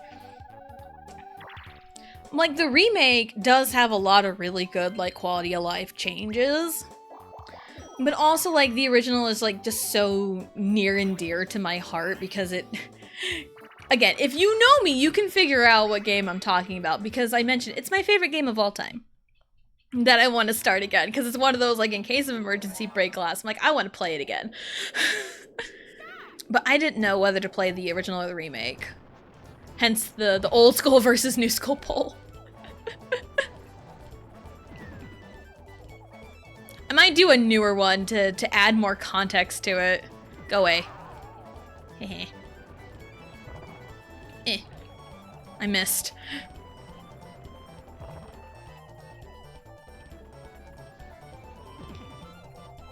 Snow! I want snow. It's not quite time for snow yet. I mean, I live in Kansas, you never know. Because we can get any kind of weather at any given time. That's how Kansas works. Like, I have a friend who was born in late May in a blizzard. Yeah. You want food? Get your food. Paper Mario TTYD? I mean, I have said a million times that Paper Mario TTYD is my favorite game of all time. But yeah, cat's out of the bag. But yeah, we're gonna start another playthrough of TTYD tomorrow because, again, it's my favorite game of all time. I never get tired of it. And it's one of those where I've just been sitting, like, what game do I want to play? Like, I've been, like, going insane trying to think of what game to play. I'm like, you know what? Let's play my favorite game. So, hence the old school, new school, original versus remake. It doesn't matter to me which one I play. But, like, the poll decided old school, but I might do a new one. I might do a new one just to give more context to it. It's like, hey, do you want to see the original TTYD or do you want to see the remake of TTYD? But I feel like if I'm going to do the remake, I want to change my layout to differentiate the playthroughs. It's a me thing. Wand of Gamelon.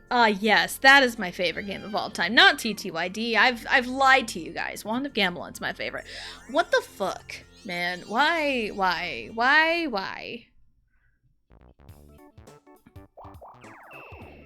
Turn are we on? 29. Okay.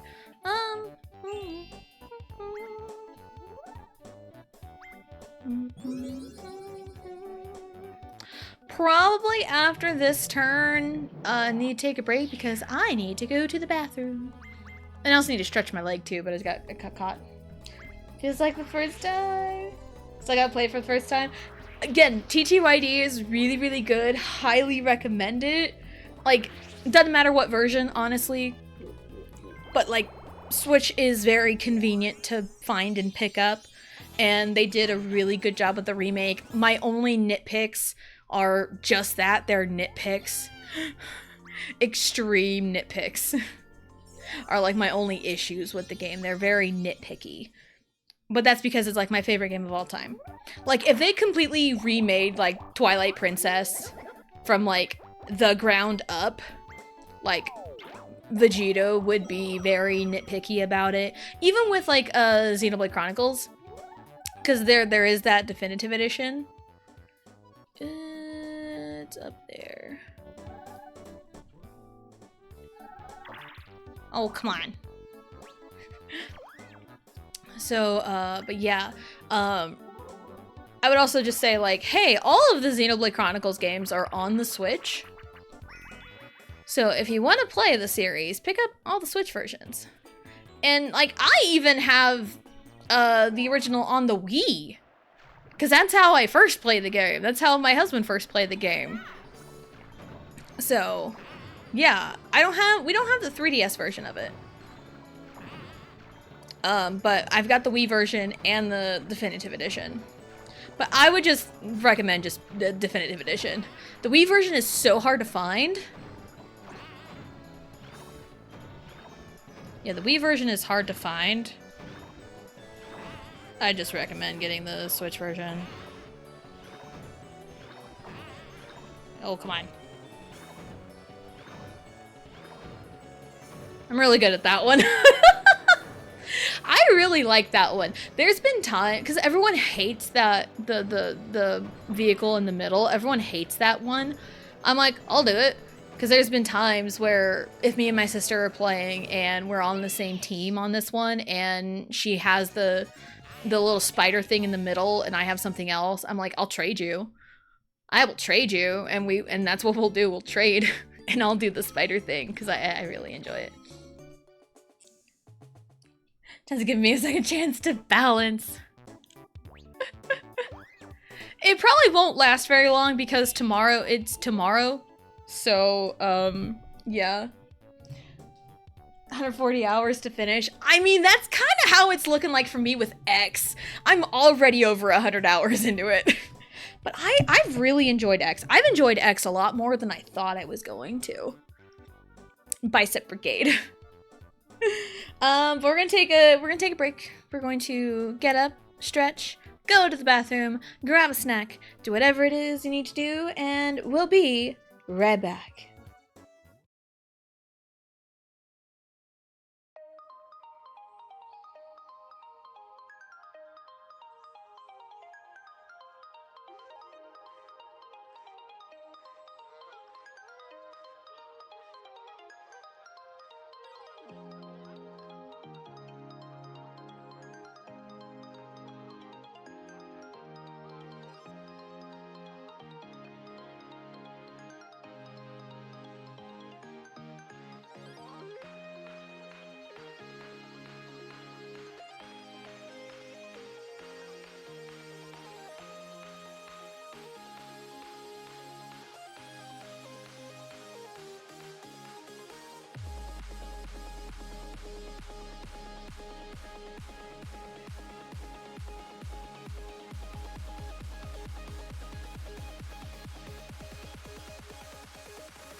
Alrighty, we are back.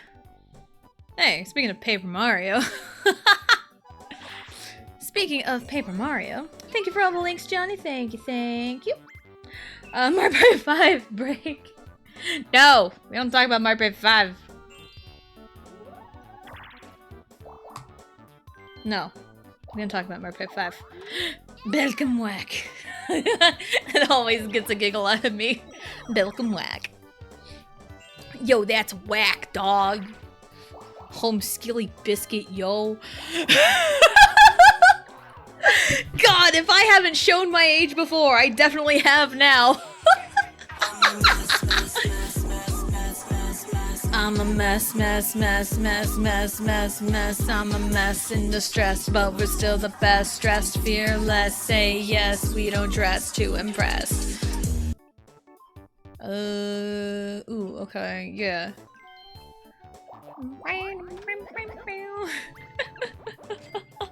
Home skilly biscuit, yo. God, that was like my early teens. My early teenage years. That's 500 stars, but yeah, it's a good one. That's a good one. I do really like that song, like all of it. The song, it's got a really long title. It's Eve, Psyche, and the Bluebeard's Wife from LE SSERAFIM. That is the name of the song. But I'm sure if you were to go to someone and be like, yeah, I like this song, he goes, I'm a mess. And it's like, yes, I know the one. I know the song. I'm a mess. There's a GIF I want to find. I can't find it. It's, oh shit. It's a clip. I see compilations of this particular thing. And it also got referenced in K-pop Demon Hunters. Like, you see K-pop idols and their insane muscle memory, right? Like, they can be just like chilling, doing whatever. Music plays, they are in go mode. Go mode doing the choreography, and they're like, what? It's like, you know, the muscle memory. And there is this clip when LE SSERAFIM performs that song. I think it's a backup dancer. That's just kind of like leaning, head back, just like kind of dozing off. And then like the music plays and the cue starts and she just goes and is just like, what's going on? As her body is moving. And it's so funny to me, but I can't find like a clip to turn into a GIF or a GIF of it anywhere. I can't find it. But it's so funny to me. It is so funny. I love it so much. But yeah, like the whole muscle memory in K-pop Demon Hunters, I want to say at the Idol Awards, whenever Takedown starts, and Rumi's like, Takedown? Why are they playing this? And then, you know, it's a takedown. And then Rumi starts moving. And it's like Rumi starts moving and that is like her muscle memory coming in from the practices of it. And you could tell by her expressions, like her body's just moving. So yeah. Also, K-pop Demon Hunters has been out since like late June and it's still highly talked about. Just shows how good of a movie it is. So if you haven't watched it by now, I highly recommend it. Go see what the hype is about. I'm sure there are a lot of people that are like, oh my god, it's just for kids. No, it's not. Like, it is a good movie with good messages for kids. Let me slow down a little bit.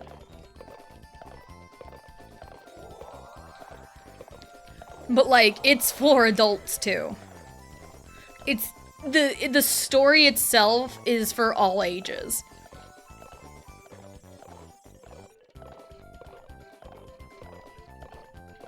Nope. No, I did not time that right at all.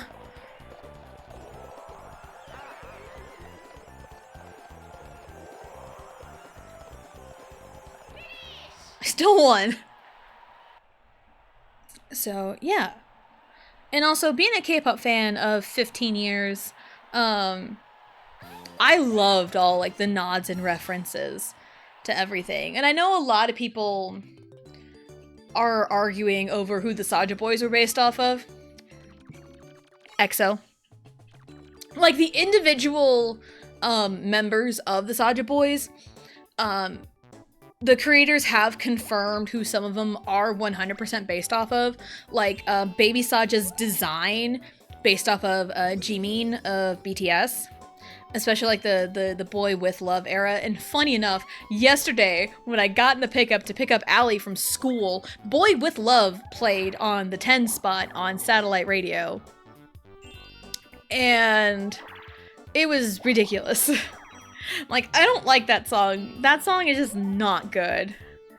But anyway, but yeah, the blue hair, yeah. And I think the idea of Baby Saja could see some resemblance for Felix or even Suga of BTS. The kind of, you know, baby face, the innocent looking, you wouldn't think they have a monster deep voice. That's the Felix effect. Anyone who gets like so thrown off by Baby Saja's voice, that is the Felix effect in full force. And that is 100% the Felix effect in full force. But yeah, I know Romance is based off of Yeonjun, like the design is based off of Yeonjun of TXT. Kind of the pink mullet, if you will. Jinu, Kai, EXO's Kai, Chaunu. Those are base designs. Oops. Too early. There we go.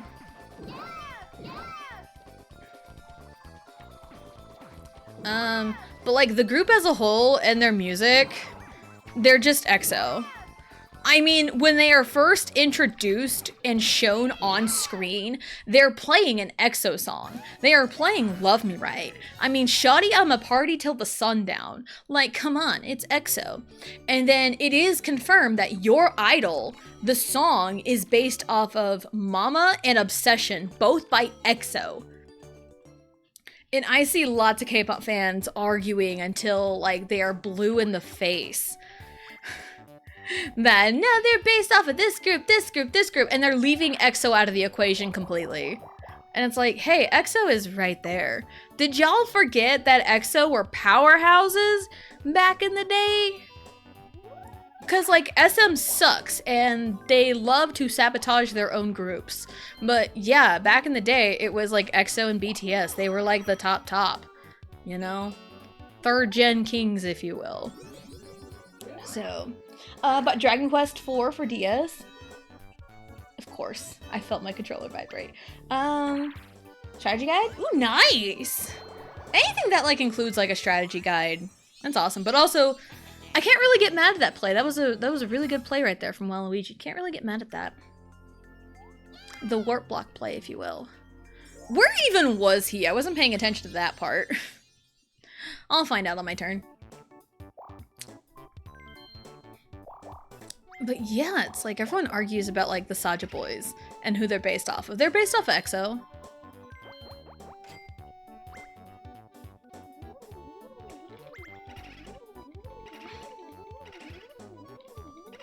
Ah! 24. You know what's funnier than 24? 25.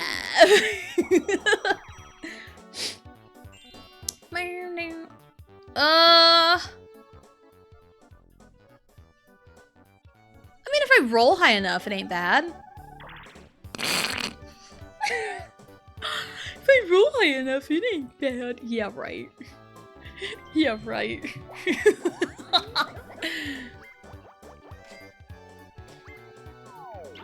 Nope. What's up? Do I always keep my room clean? No, I don't. I don't. I do not always keep my room clean. It's a mess half the time. Even growing up. Had to pay a hefty price on it, but I don't care. I'll have it next week. Nice, nice. Now I gotta find the others. Dragon Quest 5 and 6. Gotcha. I don't think... I haven't played a Dragon Quest game. I have seen the beginning parts of Dragon Quest XI.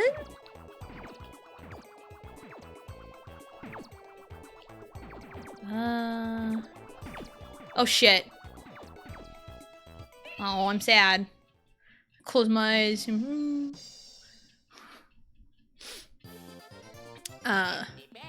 But I've only seen like the kind of beginning bits of Dragon Quest XI, because that was one that we found on like the PlayStation stuff, and my husband played it for a little bit, played the beginning of it for a little bit, and that's really all I know. But that's really it. I don't know much about any of the other like Dragon Quest games. I do know Akira Toriyama did designs. You can tell for sure. You can tell for sure. Because, you can recognize that Dragon Ball art style anywhere. Bum ba dum ba dum bum.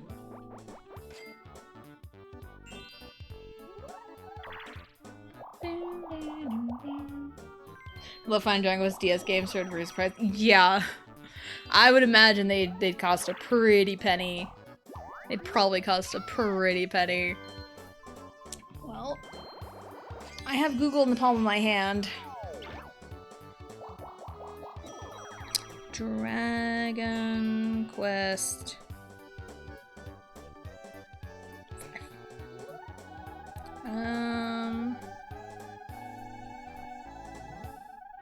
Let's see if I can. Oh! Just looking at Dragon Quest V. Holy shit! Holy shit! Wow!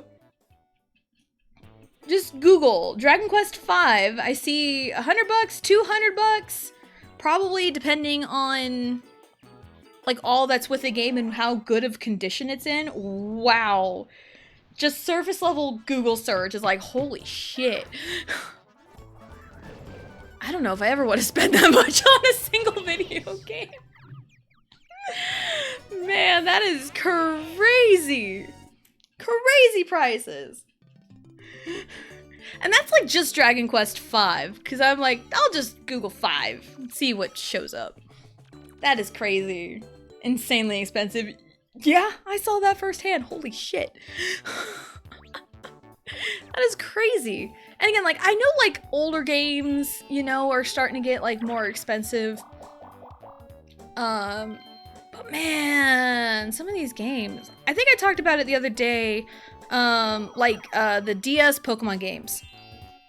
I think those are quite expensive. I think Heart Gold, Soul Silver more so? Or maybe they're all kind of expensive. I would love to find like a second copy of Platinum. Like, I never owned Platinum, but my husband did. So he already had Platinum, so that's how I've played it for the first time. But it would be really fun to get a second copy of Platinum and play that one with my husband. That one would be really fun, I think. But right now we're working on, you know, Scarlet and Violet, and we'll probably do like the opposite version on a subsequent playthrough. And like Scarlet and Violet are fun. You know, it's been 3 years, almost 3 years since those games came out. Like, it runs incredibly well on the Switch too. It is still Scarlet and Violet. There are still like some graphical issues that we have ran into. But like the games are really fun. One of the best stories in the entire series, I think. It's just so unfortunate when it came out, it kind of ran like garbage. I know it updated on the Switch 1 and it runs a bit better, but like it does run very well on the Switch 2. So if you have a Switch 2 and kind of dropped Scarlet and Violet because of how it ran, I would highly recommend giving it another shot on the Switch 2. I would definitely recommend that.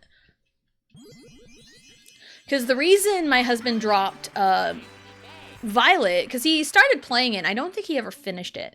The reason he dropped Violet was because it ran like shit.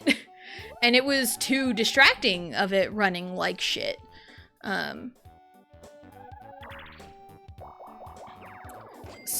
But he was thinking he's gonna give Violet another shot on the Switch 2 and see how that one runs, and it'll probably run pretty well. Yeah, night and day difference on the Switch 2, because like he plays on the Switch 2 and I play on the Switch 1, because he's got Scarlet in Switch 2 and I've got Violet on the Switch 1. Nice. And we have like compared how the game runs at like the exact same point in the story. Or even like whenever it's super apparent in Terra raids if we do them together. If we join in on a Terra raid together, it gets behind because it's waiting on my game. And then when we battle each other. Terra raids and whenever we battle each other, because he'll set up the battle and he'll just pop right into like the next screen. I will get a loading screen, like a legit, it goes black, you see the loading thing in the corner. Like I get that, he doesn't. So it's just so crazy. And also, I haven't said this yet. I finally found a shiny on my own and not in my husband's file. Because about a week ago, I was working on like doing like BBQs for the Blueberry Academy stuff, the post-game DLC stuff. And because you accumulate more if you are in a group together and doing like group stuff. And I had the Switch 2 up and I had Violet on the TV because I can see my game on the TV because I've been in handheld.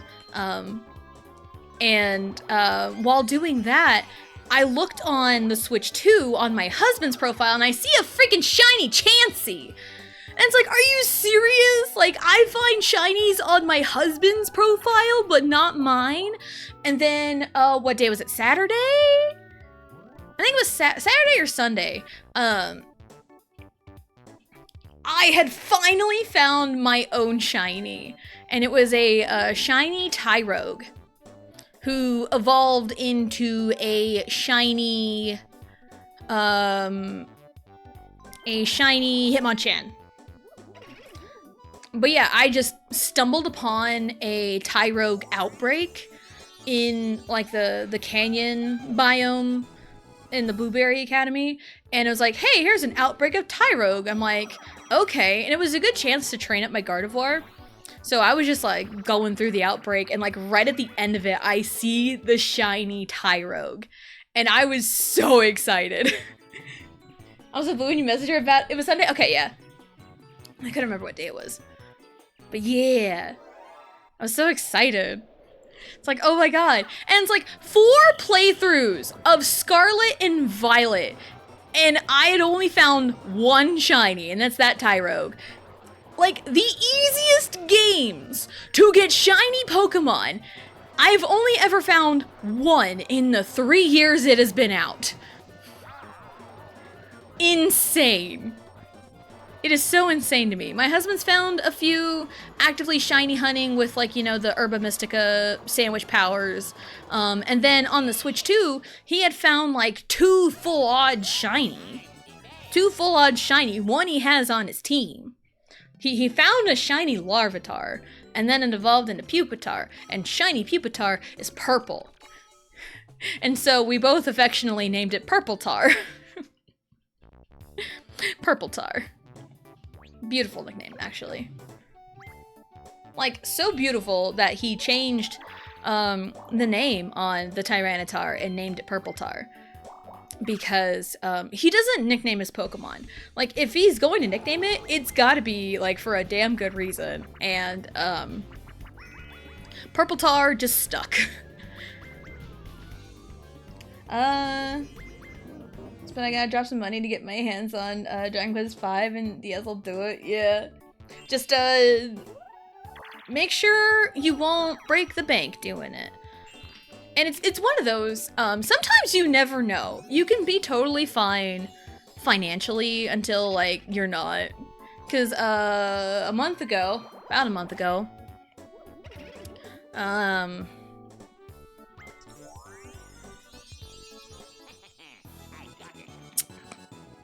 we had bought a Switch 2.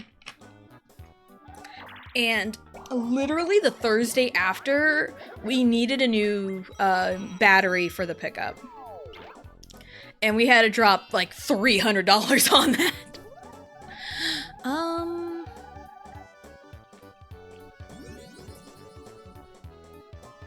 There we go. So, yeah.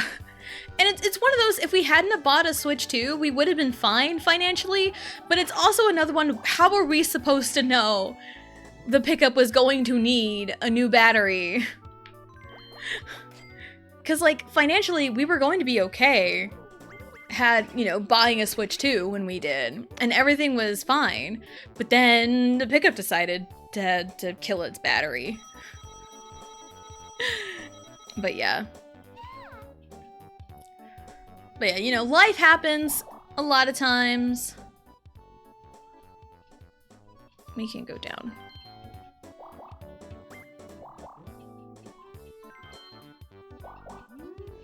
I will take this star back. Thank you very much, Waluigi.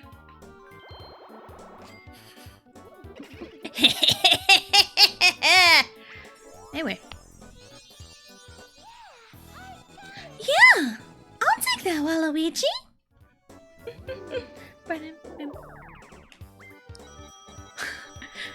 That would have been so funny if that was a star. That would have been so funny. I would have laughed so hard.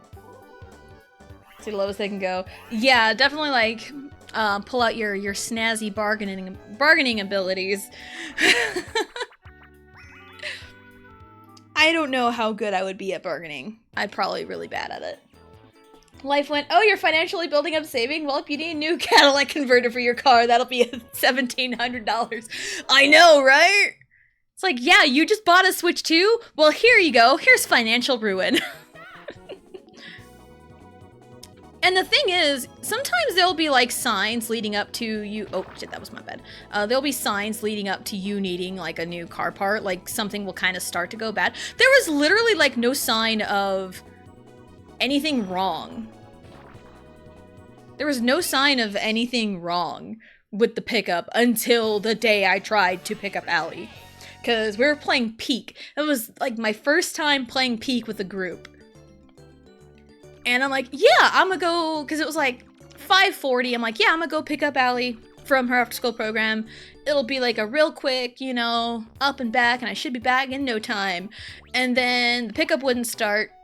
And I was panicking, and it was hot outside, and I just spent 5 minutes trying to figure out, and I couldn't call the school, because I tried calling the school to let them know, or to have Allie walk. I couldn't, because they're like, the office is closed now if you know your extensions. Like, I don't know any extension, and I don't know any teachers' phone numbers that are there during the after-school program. So I was like, shit. So I ran in, grabbed the stroller, put Riley in, and I like bolted to the school. And it's like a 15-minute walk one way. So a round trip to the school and back from where I live is 30 minutes. And I'm like speed walking like insanity. And I have terrible shoes for that because I just left my flip-flops on. If I had planned on walking, I 100% would have put my tennis shoes on, because those are much better walking shoes. But no, I still had my flip-flops on. My feet hurt for days after that. Because life just decided, nope. Life does that sometimes. Life is just like, nope.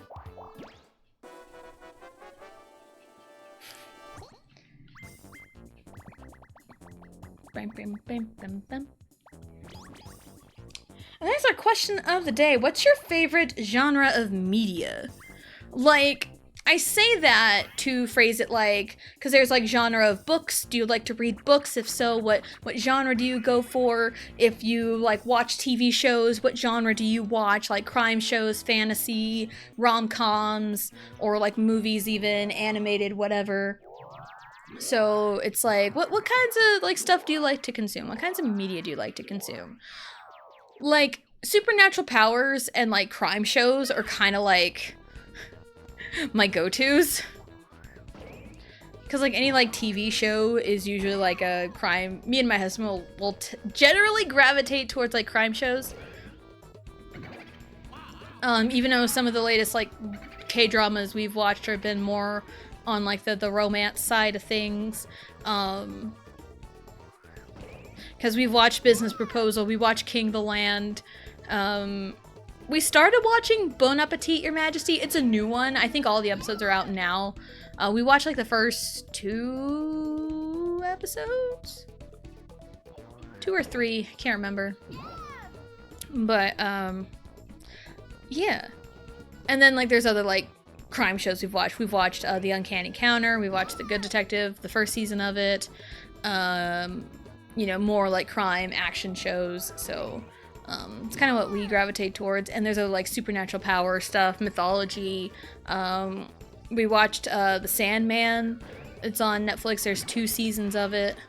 That kind of goes more into like, you know, the DC comics and like more mythology stuff, which it was pretty good actually. It was really good. Also, Jenna Coleman is in it, and Jenna Coleman is the voice of Melia from Xenoblade Chronicles. So that's a little fun fact for you. And there is a lot of swearing in it, so it's so funny hearing, like, Melia say shit. It's so funny to hear that.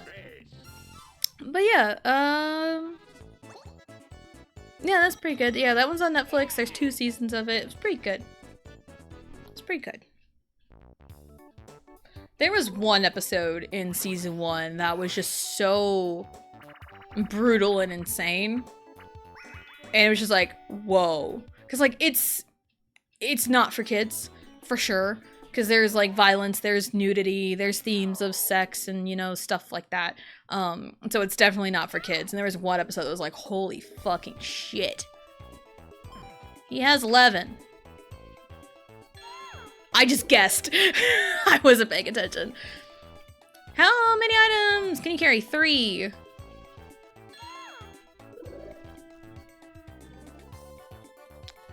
Who currently has, all my answers were B! Let's go! Like the one time I answered all C's on my test. Problem was, it was a true-false test.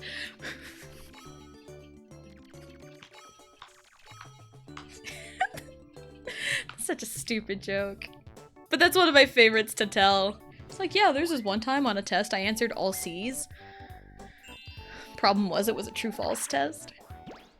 But, yeah, to kind of go into, like, genres of media that I really like, you know, like supernatural powers, whether it's like, you know, like anime, you know, TV, movie, video games, like I like supernatural powers. And because I mentioned earlier that like writing it, like that's like my wheelhouse is like supernatural powers. Because like I can easily come up with like creative ways to do it. That's why I really liked the quirks in My Hero Academia. You know, like kind of controversies aside with some of the characters and, you know, sexualizations of characters. But I like how the quirks are utilized. Toad Koopa Boo.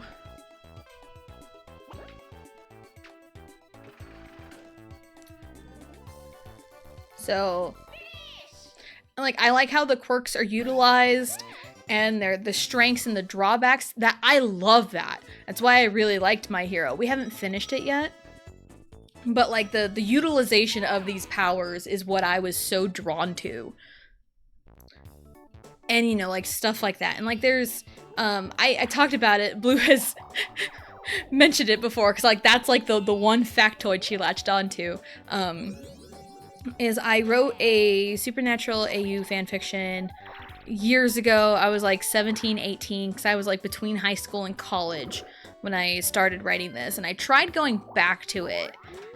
And then I just kind of never went back to it again. Supernatural AU, it's called The Game of Life. And I had a kind of a self-insert OC kind of way. I made her a badass, but also she does have character flaws. I'll tell you that much. And the introduction to my character was she is in a 12v1 with all of EXO. 12v1 fight with all of EXO. And as you know, the years went on, and I'm like, this will be really cool utilization of this power, and I can really make something out of it. So, and like, I've tried different variations of it. Oh, come on. What? Why am I having so many issues now with this minigame? I have never had this many issues with this. Alright, time to lock in.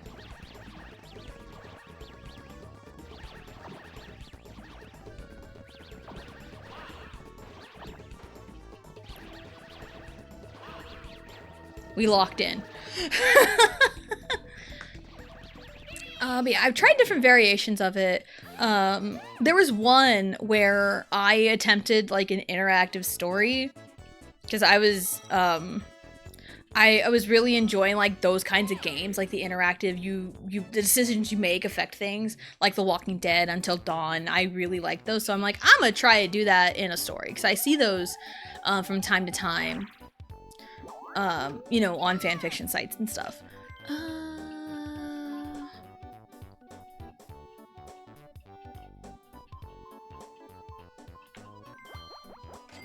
And I just wanted to like try my hand at it. But if I were to go back to it, I think I have like a preconceived notion of how I want the story to flow. So,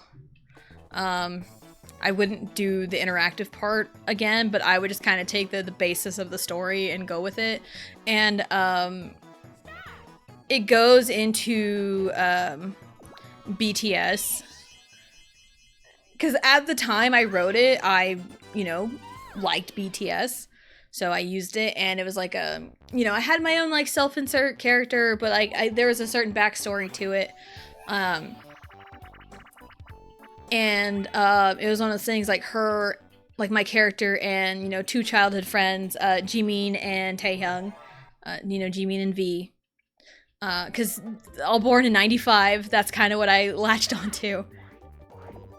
Why?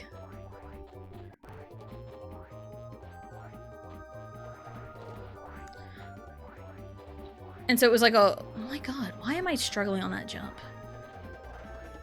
I pressed A, come on. Why am I struggling with this stupid jump that I have never struggled on in my entire life? Fuck. Why am I so bad at this now? I don't know. But yeah, it was like the preface, like the first chapter, the introductory chapter is essentially when they were like teenagers, like 15, 16, like teenagers. I can't remember what the time jump was. Because there's a time jump. Or like 16, 17, they're like teenagers. And my character is like if I were to have a superpower, I want energy manipulation.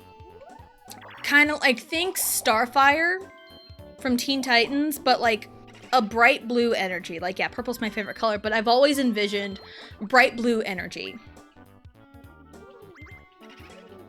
That's what I've always pictured in my mind for my own superpower. And that's what I go with. So, some depictions of it are purple, but like, it's usually a bright blue. Like, not like a deep blue, like not like super light sky blue, but like a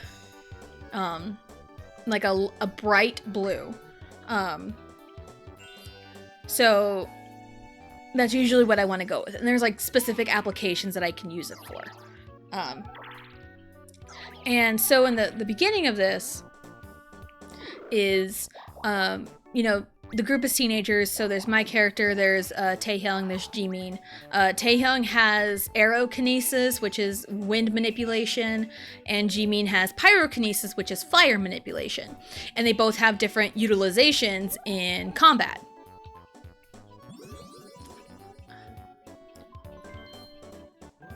and like Taehyung is more like an indirect combat, like fights at a distance, just in case. Just in case.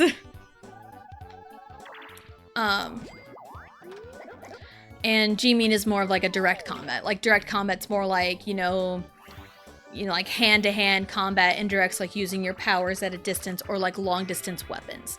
So that's kind of, you know, the idea. And everyone's got like secondary powers. Like Jimin's is like enhanced dexterity or something, and Taehyung's is flight. My secondary power would be danger intuition. And for example, Crown of the Alchemist. Here's a relative example. Crown of the Alchemist, the, what is it, 6th sense, 7th sense? Something sense. I don't remember off the top of my head, but it's what the Zoa have. And that's how they can, like, sense things. And, like, that there is, like, prime example of danger intuition. Something sets off innately. Something is nearby. It's a warning. That's danger intuition. And that would be my secondary power. Because, like, I always have, like, for supernatural powers, I always think primary power and secondary power. Your primary power is like your big elemental manipulations. Your secondary power would be like an enhanced physical feature or something that isn't so super prominent. Like a danger intuition or like an enhanced speed, enhanced stamina, like enhanced durability, you know, stuff like that.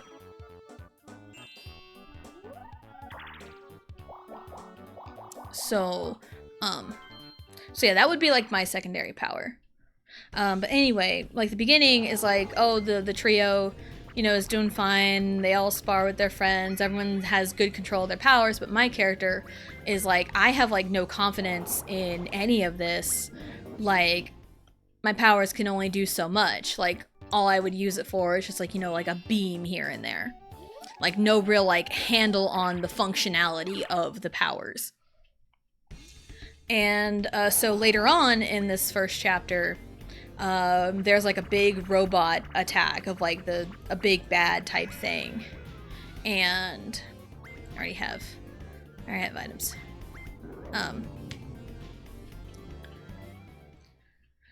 And it's like my character gets hurt in that scuffle because she can't really protect herself very well. And, you know, Jimin and Taehyung are doing their best to try and protect, you know, their friend. But then the incident causes, you know, my character's parents to be like, we need to have her get control of her powers. We cannot let this happen again. So they're like, let's send her to her grandpa, who is like a master at this, you know, a master at those powers. And so they send my character off for like 5 years. I think that's the time jump, is 5 years. Send her off for like 5 years, and then she comes back when, you know, an evil entity tries to, you know, take over the town for whatever reason. And, you know, there's like these robots that kind of run around and try to, you know, monitor things. And the cool comeback is Jimin and Taehyung are trying to work together, but then they're cornered in like this back alley. They can't move, they can't really do anything. This robot's gonna come in and kill them. And then the reintroduction of my character after the time jump is she comes in, uses her energy, and like punches the ground, a la like monstrous strength like Sakura and Tsunade from Naruto. And like, you know, like punches the ground and does like a spectacular thing. And it's like so cool to them. It's like, yo, you got super strength now, but then it's actually not super strength. Like the secret of that, you know, again, like a Tsunade or like a Sakura from Naruto, is like the chakra control. Because like you need a lot of chakra control. So I kind of take that energy very similar to like the chakra control and like use it, because essentially using your fist to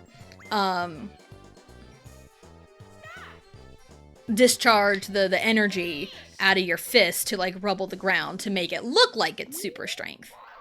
So it's kind of like a false thing, but like that's how the combat abilities get upped. You use the energy to enhance your physical strength, but you're just using your energy and not really any other power. So that's kind of where that goes, because my character would, again, how I envisioned it, like mixed attacker, because I've always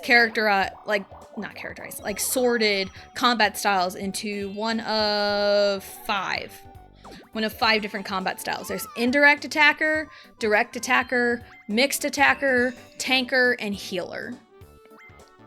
Indirect is like, using like beams and your elemental from a distance.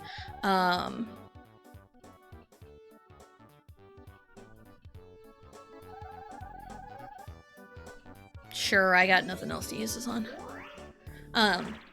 Direct attacker is like, hand to hand, like punching someone in the face. That's a direct attack. Mixed attacker does both indirect and direct. Tanker is more defensive. Like they use their powers for defense over offense. And then healer is pretty self-explanatory. You're healing. You have healing powers, or use your powers for healing purposes. So that's usually how my brain sorts things. It's kind of like Pokemon. It's kind of like Pokemon. So I would envision, like, my character would be a mixed attacker, like using, the energy manipulation for like beams here and there, but then also using it to artificially enhance strength for direct attacks. Ow. So that's how I envision, this character of mine. So like she comes back, does really cool, spectacular displays of her newly controlled powers, and yeah. And there's like, she comes back as a big reunion because it's been like 5 years, that time skip, and then there's more people that come in, and they have like, some people have like demonic powers, and it's like, what's going on here? Because like that's not normal. So there's a storyline there of like, oh, they come from like this facility, they've been experimented on, or like they've been given like injections of something that alters their innate powers into like a hellfire or like a demon ice, like a dark demonic power, supplements their actual power. So that's kind of like the storyline of the big bad, and there's like moments in there. I hadn't like actually written it, but there was a moment of where a moment I had planned out of like for the choose your own adventure thing. I had it to either one, but I feel like my heart of hearts leans towards one way. Of my character and Taehyung looking through or like exploring a lab of some kind, and they swap bodies. There's like a crazy accident and they swap bodies.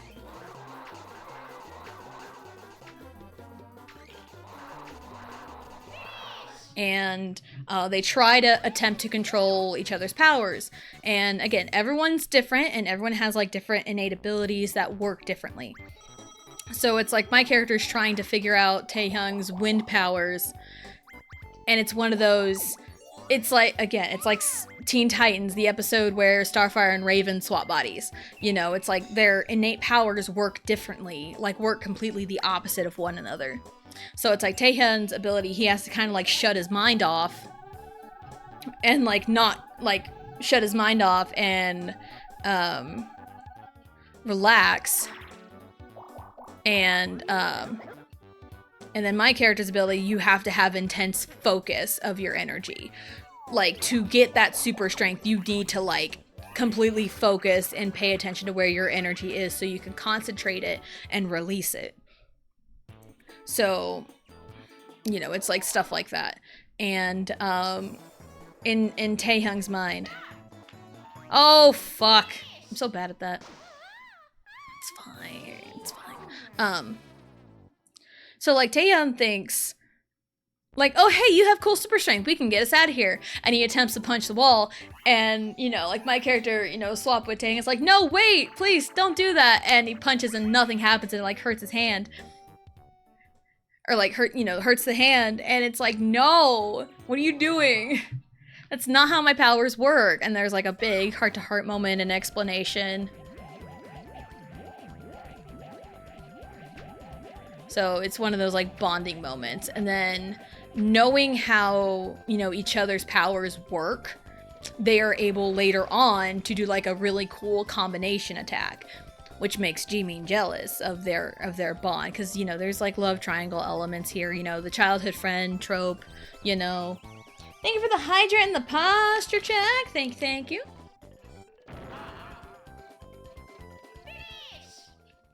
I needed that. I yapped a lot about superpowers. See? Just get me talking about like superpowers and stuff, then I will just talk forever. Music, video games, internet videos, podcasts, I can't choose. Yeah, Crown of the Alchemist. Go read it. Novel is out. I should put a link to like the novel. It's like the novel pre-orders, because those are a thing. Posture. Back popped a little bit. Alright, we're good.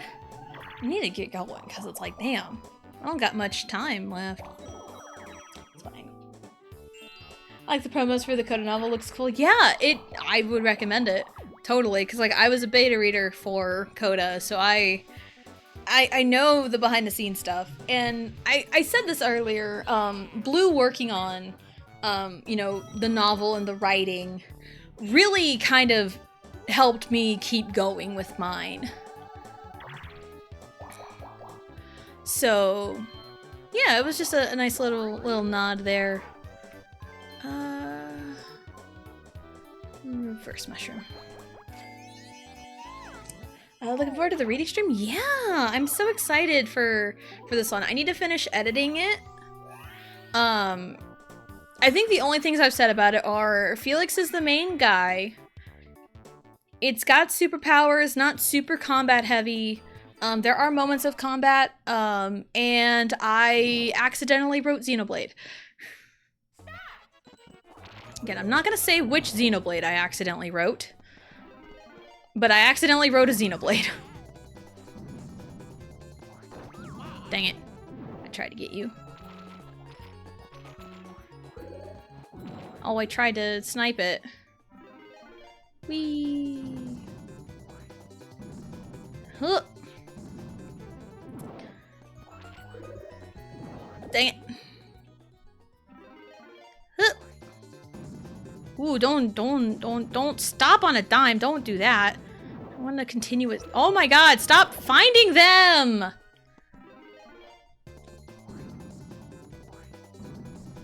Keep running. Yeah, there we go.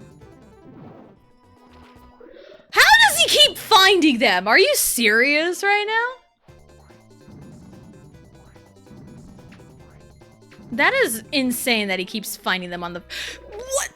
Like, what do you mean he kept finding them on the first go? Like, what does that mean? So, yeah, and I mentioned, I think today, that the fanfiction is 12 chapters. It's 12 chapters. I am in the middle of, like, proofreading chapter 7. Chapter 7 out of 12. So, there we go. I'm excited. I'm hype. I just like superpowers. I've always liked superpowers. Because my mom introduced me to Heroes. Because that was one of the first series she watched whenever we had acquired Netflix. She's like, yeah, you'll like it. So I watched it in college, and I really liked it. You know, save the cheerleader, save the world. You know, Hayden Panettiere. It was really good. It's been a long time since I've watched it. But yeah, like stuff like supernatural powers and everything. Yeah, I'm a I'm a whiz. Like I can like okay, blood manipulation, right? just jump right into it. Blood manipulation. You would think if you had the power to control blood, like you can easily like take over people and like become a villain that way. And like I don't think I watched this far in Avatar, but I want to say bloodbending exists in that universe. But I think it's like a forbidden thing that, you know, can happen. But like blood manipulation, right? I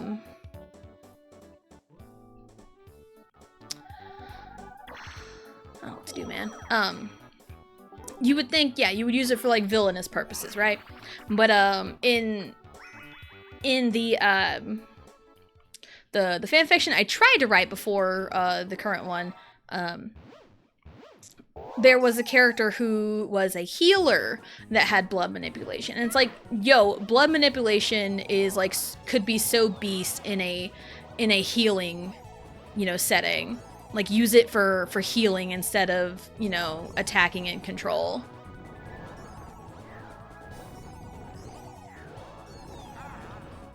Blackpink. Oh, come on! I tried to jump. So I can, and even like, there's like, you know, Ice. I've seen, like, Ice is not a very good defensive Pokemon type. You know, for Pokemon, it's not a defensive element for Pokemon.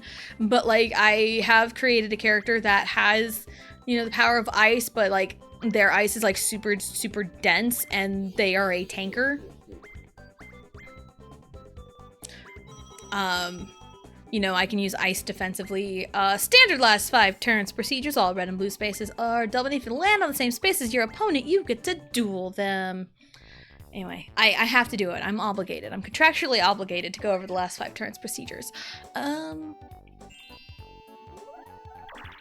So yeah, there's like lots of different ways I can apply a power. Like again, energy manipulation. That one is so open-ended. It's so cool. Like several different people like could have energy manipulation and use it in several different ways. Like my character, you know, uses it for like attacking, control energy, you know, discharge it in like ways to make it look like they got like monster strength. They can like crumble a wall by punching it, you know. So stuff like that.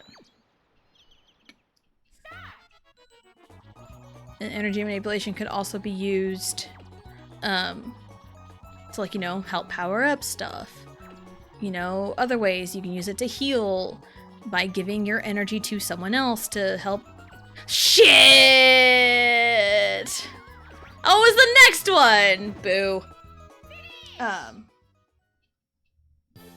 Dang it. I goofed. I didn't even see how much it was. That's not good. Doesn't look like too much. Yeah, it would. Okay. So, yeah. And you can use, like, energy to, you know, for defense. You know, you can create, like, a shield with your energy.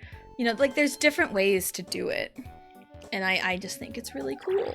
And, like, even different ways to apply fire. Because, like, hey, you can, like, shoot out fireballs from your hands. Indirect attacker. Or you can, like, kind of give your hands, like, a little flame to burn things you punch.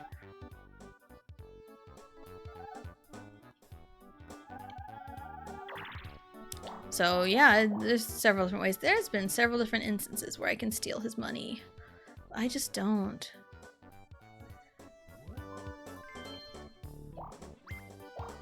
Yeah, I just want the happening space, honestly. So yeah, I can like yap about superpowers like all day long. So, but I don't really have anything in mind immediately for the next story after this one. Maybe it'll just be like one that I will just kind of ride off the cuff and see where it goes. But I also have like many story ideas like locked up inside my head that could see fruition, but I don't know in a practical like short I wouldn't say short story, but like a, you know, a less than 20 chapter adventure. Maybe I could. I don't know, because I have one in mind. But I'm not sure. Hello, Ozzy! Hello, hello, welcome in. Hope you're having a good day! And good afternoon to you.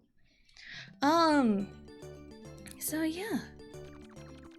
Like, again, I've got plenty of ideas, but like, a lot of my ideas come from consuming other forms of media. Like, you know, my Wrestling AU story I wrote, you know, a couple years ago. I like wrestling. I had the idea for this, and I'm like, yes, let's do it. The Mafia AU, I took a chance and read someone else's Mafia AU story, really enjoyed it, and it sparked the idea of my own, so I went with it. Because I usually don't read Mafia stories, because they all usually end up the same. So I put my own twist on the Mafia story. The Dragon Tamer, I was inspired by watching my husband play Final Fantasy 16. Sunflower Kisses, I think, was written shortly after. Sunflower Kisses is loosely based off of my own love story with my husband. So there was, like, inspiration there. You know, Nurse Back to Health, that's a sequel to the Mafia story. And I just like, yes, let's do it. And there are tropes in there. It's like, yes, let's do opposite tropes. So it's like accidentally kidnapping a mafia boss. Yeah, that kind of happened in there. Crowned by Chaos was inspired by seeing the beginnings of Final Fantasy IX, because there were take my money back, thank you. Because in the beginning, the party, like, some characters were like, yeah, let's go kidnap the princess.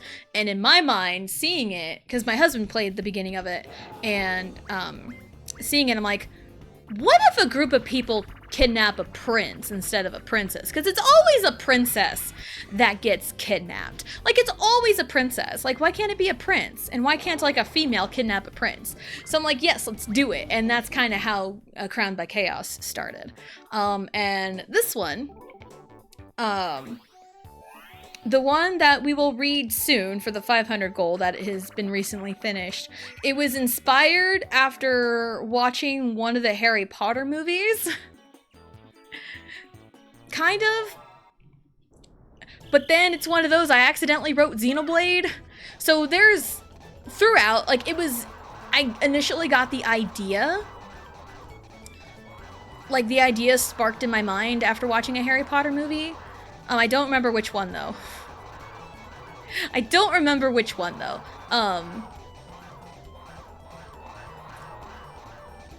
But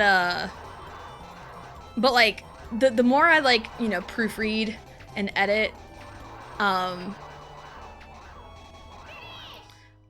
definitely see the Xenoblade influence. So it's like, I get ideas all the time by consuming other media. So it's like, something's gotta, like, kind of spark. Or sometimes I'll just have dreams of weird things that happen, and it's like, I can write a story on this. So, there you go.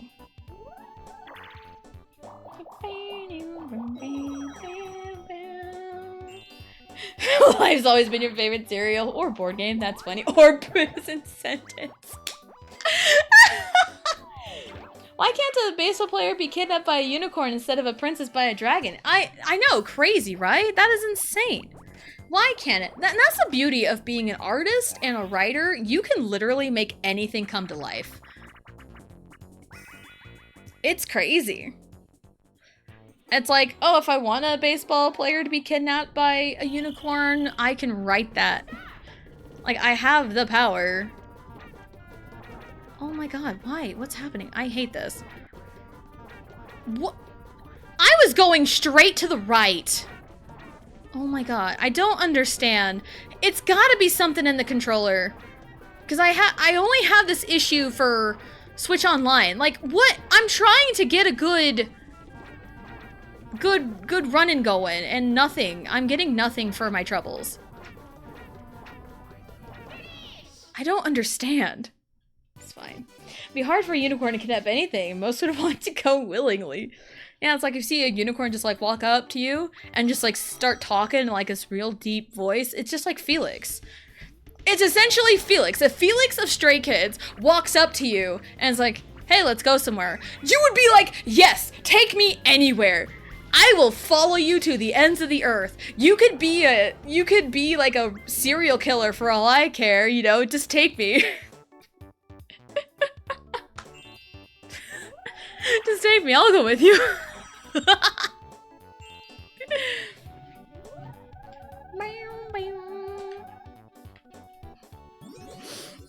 This is why I have this. It's probably only gonna give me like 30 coins maybe, because I am in first place. Hi, Bowser. Yeah, I'm here to turn in this insurance policy. What? All you can give me is 30? Well, okay, I guess that's fine. Thank you. Goodbye. Pleasure doing business with you.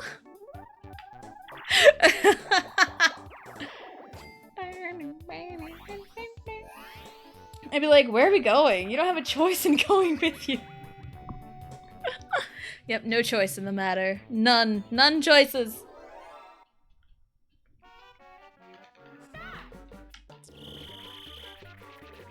Whee! Oh, no pixel left behind. We learned that mistake from Waluigi last time. No pixels left behind. No pixels left behind! See? Look at that! Waluigi left behind 3 pixels! Like, dude. I would never want to do this minigame with Waluigi. He leaves pixels behind. How could he? Like, see? Look at that. 3 seconds to spare. Look at that.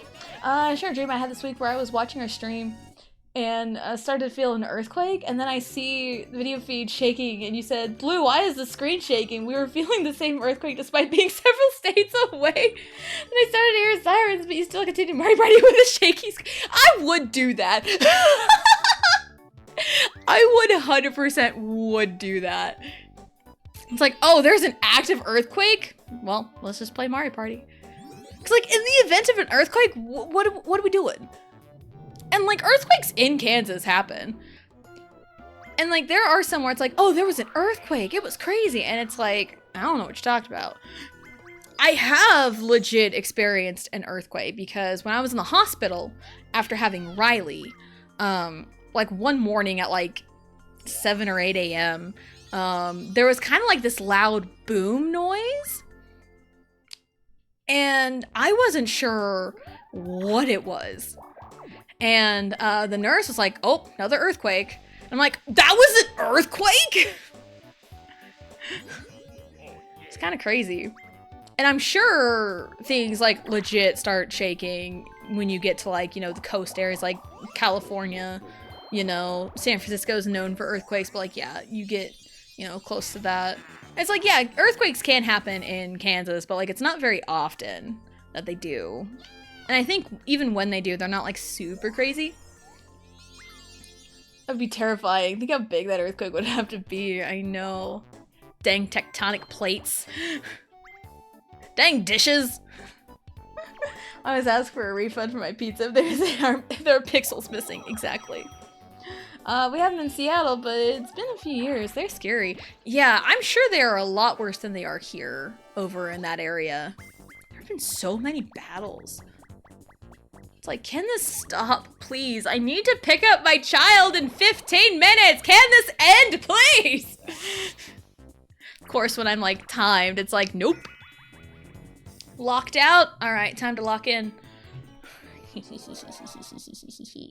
All right.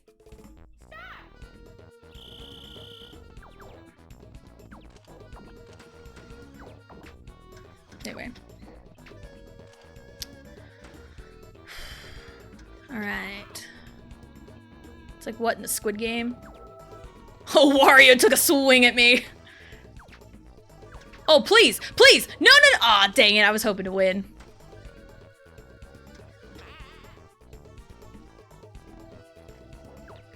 Turn around, Peach! It's like, I pressed B and I tried to turn around and it wouldn't. Ugh. Rude. How much money did I get back? Okay, I think it was 20 coins, so I made a coin. Sorry. Headphone check. They work.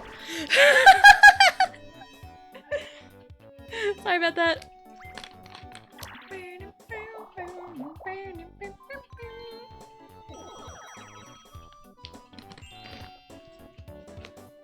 Ears hurt a little bit, but it's cool. Sorry. Turn me on. There's really not much I can do with a reverse mushroom right now. Unless I can... Do you have anything cool? You don't. Hold on, let's view the map. Where is... Oh. Ooh. No, actually. I have a plan. Well, maybe. I don't know. Wario's probably gonna get that star. Never mind. It's fine. It's fine. Bam, ba, bam, ba, bam, bow. I do like the no pixel left behind. That'll be our raid message. Ninja go. Go ninja, go ninja, go. Yeah, no pixel left behind will be our raid message already. I think that phrase is just so good. All right. Oops.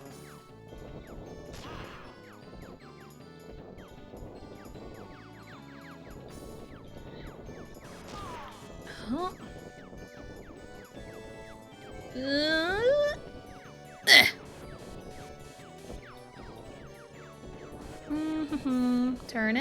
Turning and burning.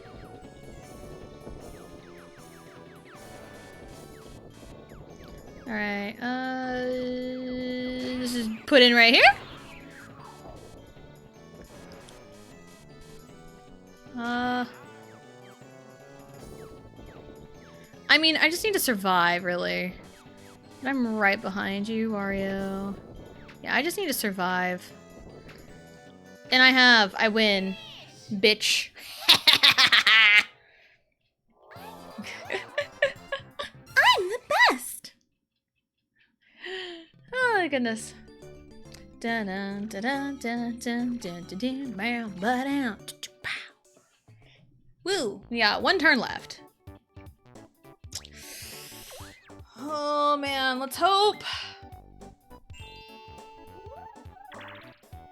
It's not enough! It's not enough! Let's go!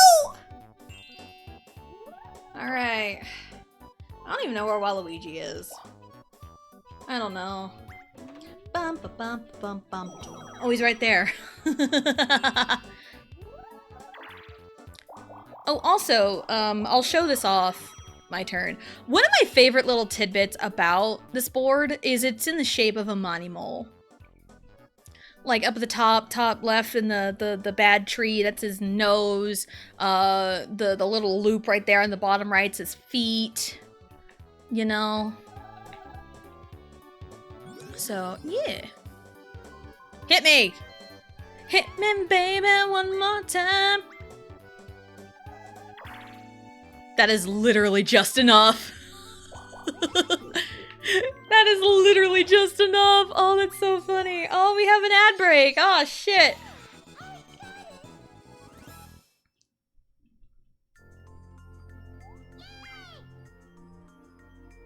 All right.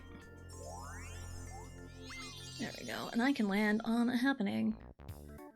Dun, dun, dun, dun, dun, dun, dun, dun, dun, dun. It'd be really cool if I just get movement and I roll ones. Give me this. Thank you. Yeah, if you don't select anything, it just gives you a forward fruit. It's not a one. Happening? Item. Happening is more worth it. I've landed on a few, but I don't know if I really have it or not. And I just kind of want to like solidify things because I think Luigi has the coin star. I mean, I got up there in coins, but I think Luigi has it. And I'm not sure about happening, so that's why I wanted that last star. Excuse me. Just burping. Just burping. And it's like, it's one of those things when I pick up a drop off at school, I don't mind showing up just a touch late. Because everyone shows up stupid early anyway. And there's hardly any spaces to park when picking up, especially like over at the preschool, because of the way it is.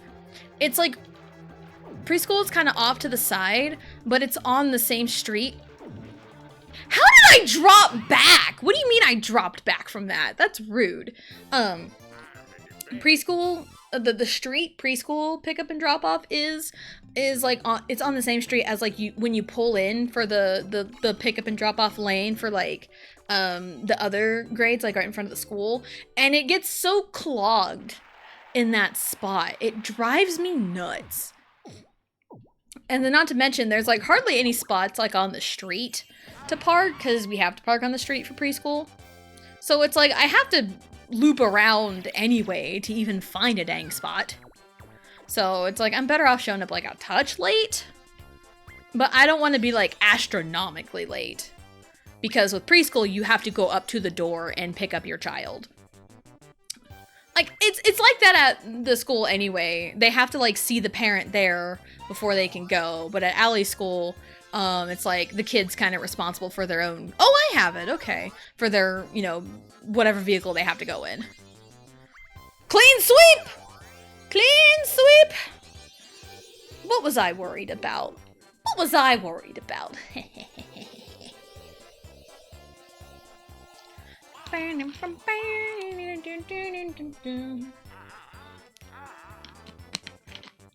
Can just toss him in the trunk as the parrot slowed down. Nope, sorry. Can't really do that with the pickup because there's a bed cover on it, so they can't really just like jump in the bed and go. I've done that as a kid because my brother used to have like this this Mazda. Oh, look at that, 6 stars, nice. Not ahead by 6 stars. Not, we have 9 stars. Ah! Oh, that is insane! I had it by 1! Oh, I love that! That is so crazy. I won by a coin. I didn't win by a coin. I think I had it hands down. Achoo, nice! Whoa! Whoa, nice! And that last happening space gave me the clean win on that one, instead of tying with Wario. But again, like, I was ahead by a fair bit anyway. It really didn't matter. But if it was closer, then that would have been insane, winning by a coin. I love that. All right.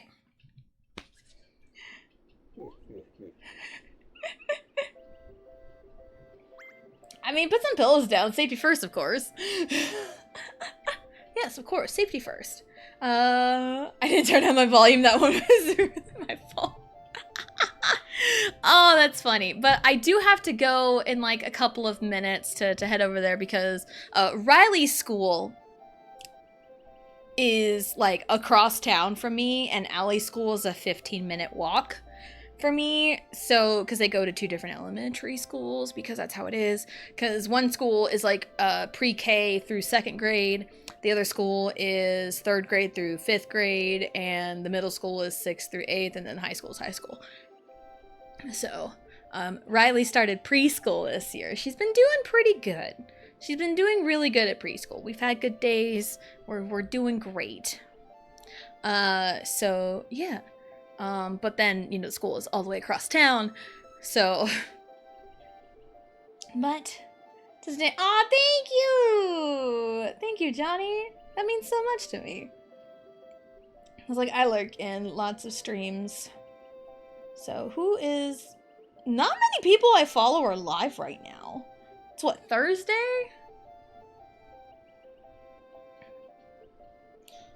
I mean, it's a half day or full day preschool? Half day. And Riley is in the afternoon class, so that's why I have to go pick her up. If Riley was in morning preschool, nothing would have changed. I wouldn't have to worry about the time. because my oldest child is in the after school program Monday through Thursday, so I don't have to like worry about picking her up right as school gets out, only on Fridays. But here lately, she wants to walk home and the weather's been really nice, so I'll just call the schools like, hey, Allie's gonna walk home today, and they're like, all right, cool. So I don't have to worry about going to pick her up on Fridays, so I always wanted afternoon as a kid. I was in afternoon.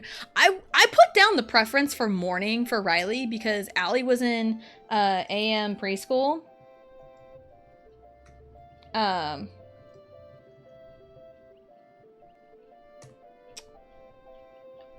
And like both my kids are morning people, but it's like, you know, they're in what they're in. No Pixel Left Behind is our raid message.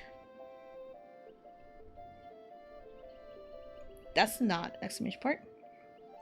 If you are subbed to me, you can use my emotes. If you are not subbed to me, you can use whatever emotes you want. I am not picky. At least about that. They never listen. I know. I put down the...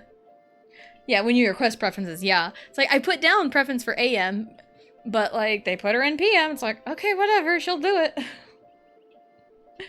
It really just affects me and my streams. So, but we've been going.